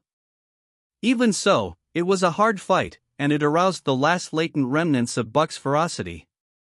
And 2 days later, when he returned to his kill and found a dozen wolverines quarreling over the spoil, he scattered them like chaff, and those that fled left 2 behind who would quarrel no more. The blood longing became stronger than ever before. He was a killer, a thing that preyed, living on the things that lived, unaided, alone, by virtue of his own strength and prowess, surviving triumphantly in a hostile environment where only the strong survived. Because of all this he became possessed of a great pride in himself, which communicated itself like a contagion to his physical being. It advertised itself in all his movements, was apparent in the play of every muscle, spoke plainly as speech in the way he carried himself, and made his glorious furry coat if anything more glorious. But for the stray brown on his muzzle and above his eyes, and for the splash of white hair that ran midmost down his chest, he might well have been mistaken for a gigantic wolf, larger than the largest of the breed. From his St. Bernard father he had inherited size and weight, but it was his shepherd mother who had given shape to that size and weight. His muzzle was the long wolf muzzle, save that it was larger than the muzzle of any wolf, and his head, somewhat broader, was the wolf head on a massive scale. His cunning was wolf cunning, and wild cunning, his intelligence, shepherd intelligence, and St. Bernard intelligence, and all this, plus an experience gained in the fiercest of schools, made him as formidable a creature as any that roamed the wild. A carnivorous animal living on a straight meat diet, he was in full flower, at the high tide of his life, overspilling with vigor and virility. When Thornton passed a caressing hand along his back, a snapping and crackling followed the hand, each hair discharging its pent magnetism at the contact. Every part, brain and body, nerve tissue and fiber, was keyed to the most exquisite pitch, and between all the parts there was a perfect equilibrium or adjustment. To sights and sounds and events which required action, he responded with lightning-like rapidity. Quickly as a husky dog could leap to defend from attack or to attack, he could leap twice as quickly. He saw the movement, or heard sound, and responded in less time than another dog required to compass the mere seeing or hearing. He perceived and determined and responded in the same instant. In point of fact, the 3 actions of perceiving, determining, and responding were sequential, but so infinitesimal were the intervals of time between them that they appeared simultaneous. His muscles were surcharged with vitality, and snapped into play sharply, like steel springs.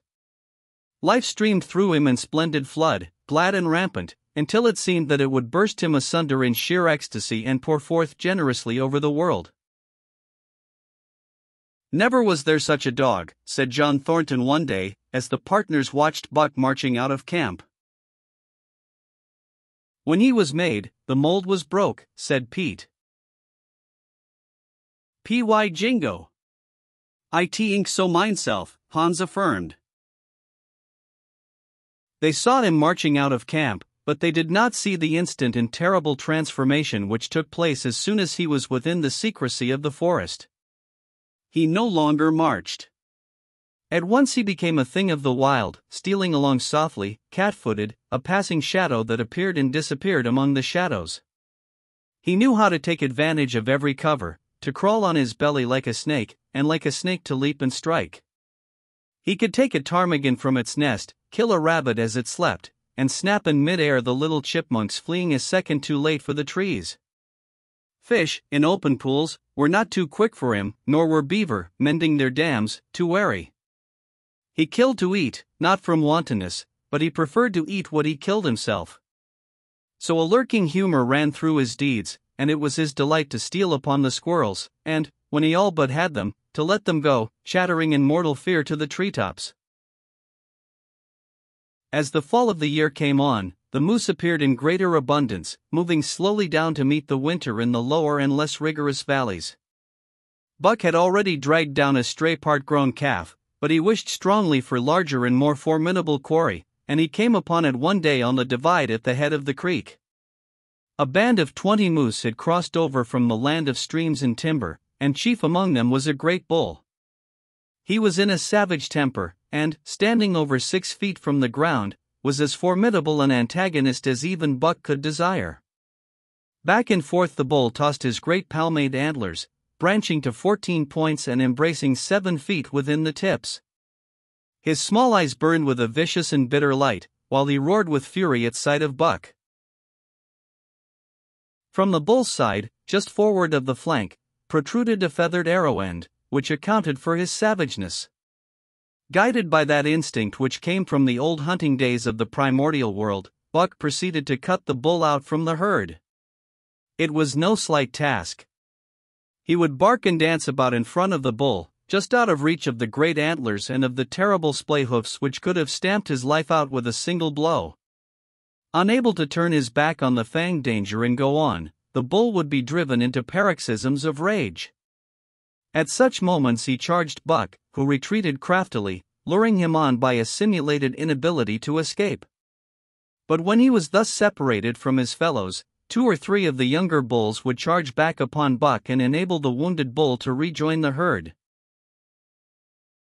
There is a patience of the wild, dogged, tireless, persistent as life itself, that holds motionless for endless hours the spider in its web, the snake in its coils, the panther in its ambuscade. This patience belongs peculiarly to life when it hunts its living food, and it belonged to Buck as he clung to the flank of the herd, retarding its march, irritating the young bulls, worrying the cows with their half-grown calves, and driving the wounded bull mad with helpless rage.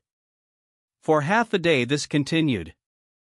Buck multiplied himself, attacking from all sides, enveloping the herd in a whirlwind of menace, cutting out his victim as fast as it could rejoin its mates, wearing out the patience of creatures preyed upon, which is a lesser patience than that of creatures preying. As the day wore along and the sun dropped to its bed in the northwest, the darkness had come back and the fall nights were 6 hours long. The young bulls retraced their steps more and more reluctantly to the aid of their beset leader. The downcoming winter was harrying them on to the lower levels, and it seemed they could never shake off this tireless creature that held them back. Besides, it was not the life of the herd, or of the young bulls, that was threatened. The life of only one member was demanded, which was a remoter interest than their lives, and in the end they were content to pay the toll. As twilight fell, the old bull stood with lowered head, watching his mates, the cows he had known, the calves he had fathered, the bulls he had mastered, as they shambled on at a rapid pace through the fading light. He could not follow, for before his nose leaped the merciless fanged terror that would not let him go.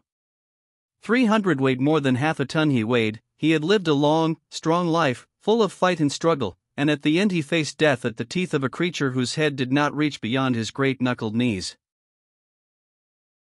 From then on, night and day, Buck never left his prey, never gave it a moment's rest, never permitted it to browse the leaves of trees or the shoots of young birch and willow. Nor did he give the wounded bull opportunity to slake his burning thirst in the slender trickling streams they crossed.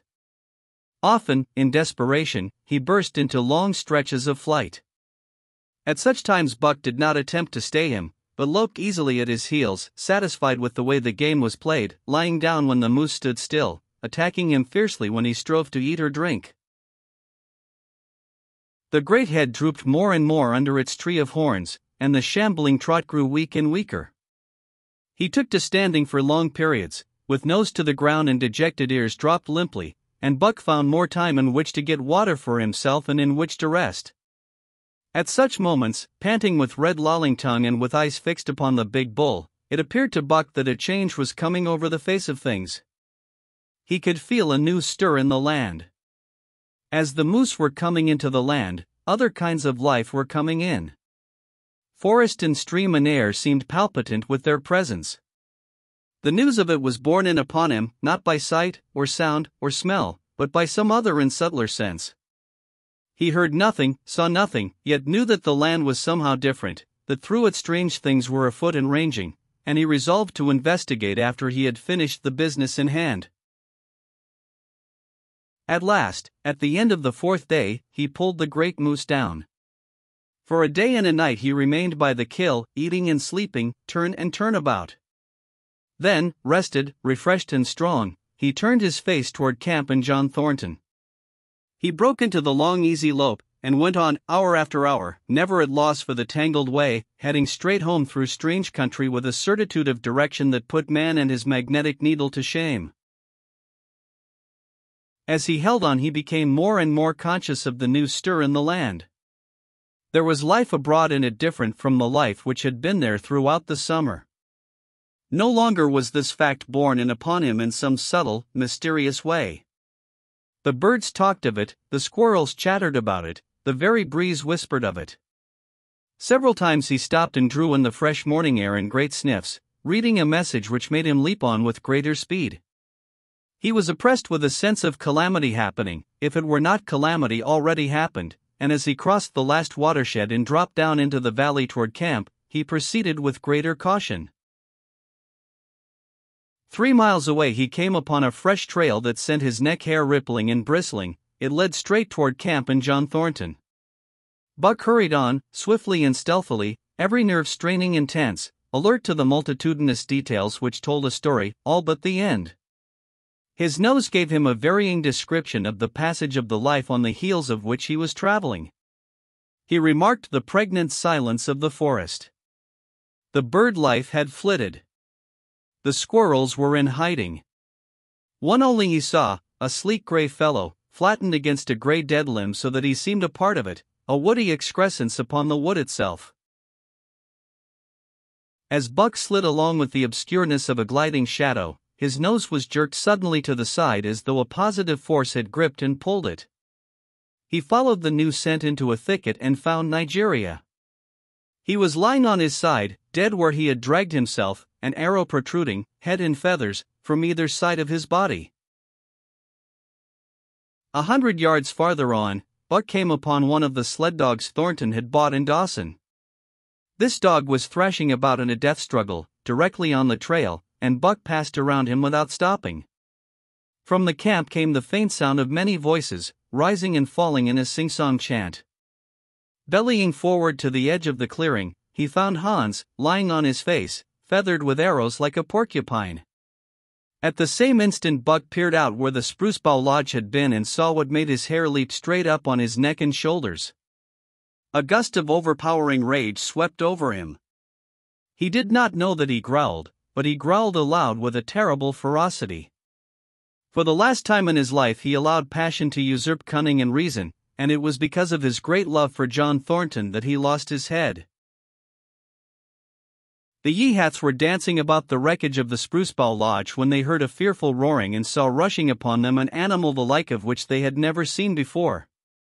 It was Buck, a live hurricane of fury, hurling himself upon them in a frenzy to destroy. He sprang at the foremost man, it was the chief of the Yehats, ripping the throat wide open till the rent jugular spouted a fountain of blood.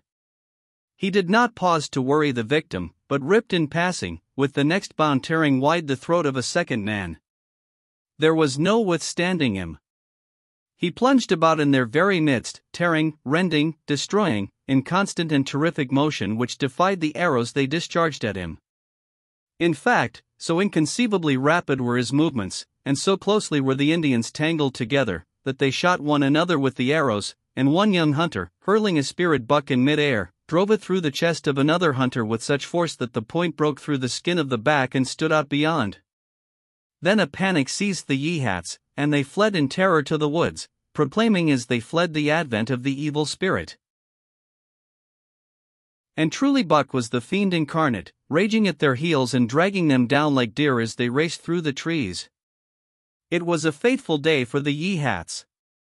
They scattered far and wide over the country, and it was not till a week later that the last of the survivors gathered together in a lower valley and counted their losses. As for Buck, wearying of the pursuit, he returned to the desolated camp. He found Pete where he had been killed in his blankets in the first moment of surprise. Thornton's desperate struggle was fresh written on the earth, and Buck scented every detail of it down to the edge of a deep pool. By the edge, head and 4 feet in the water, lay Skeet, faithful to the last. The pool itself, muddy and discolored from the sluice boxes, effectually hid what it contained, and it contained John Thornton, for Buck followed his trace into the water, from which no trace led away. All day Buck brooded by the pool or roamed restlessly about the camp. Death, as a cessation of movement, as a passing out and away from the lives of the living, he knew, and he knew John Thornton was dead.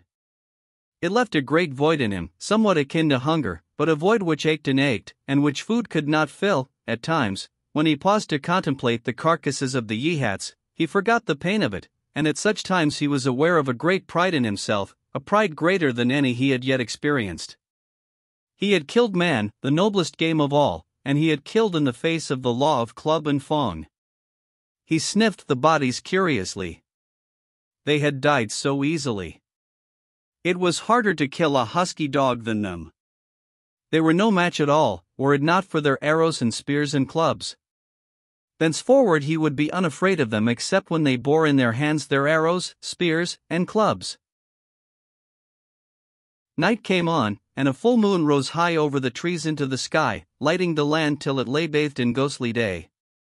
And with the coming of the night, brooding and mourning by the pool, Buck became alive to a stirring of the new life in the forest other than that which the Yehats had made. He stood up, listening and scenting.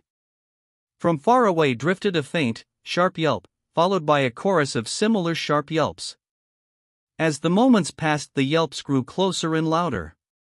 Again Buck knew them as things heard in that other world which persisted in his memory. He walked to the center of the open space and listened. It was the call, the many-noted call, sounding more luringly and compellingly than ever before. And as never before, he was ready to obey. John Thornton was dead. The last tie was broken. Man and the claims of man no longer bound him. Hunting their living meat, as the Yehats were hunting it, on the flanks of the migrating moose, the wolf pack had at last crossed over from the land of streams and timber and invaded Buck's Valley. Into the clearing where the moonlight streamed, they poured in a silvery flood, and in the center of the clearing stood Buck, motionless as a statue, waiting their coming. They were awed, so still and large he stood, and a moment's pause fell, till the boldest one leaped straight for him.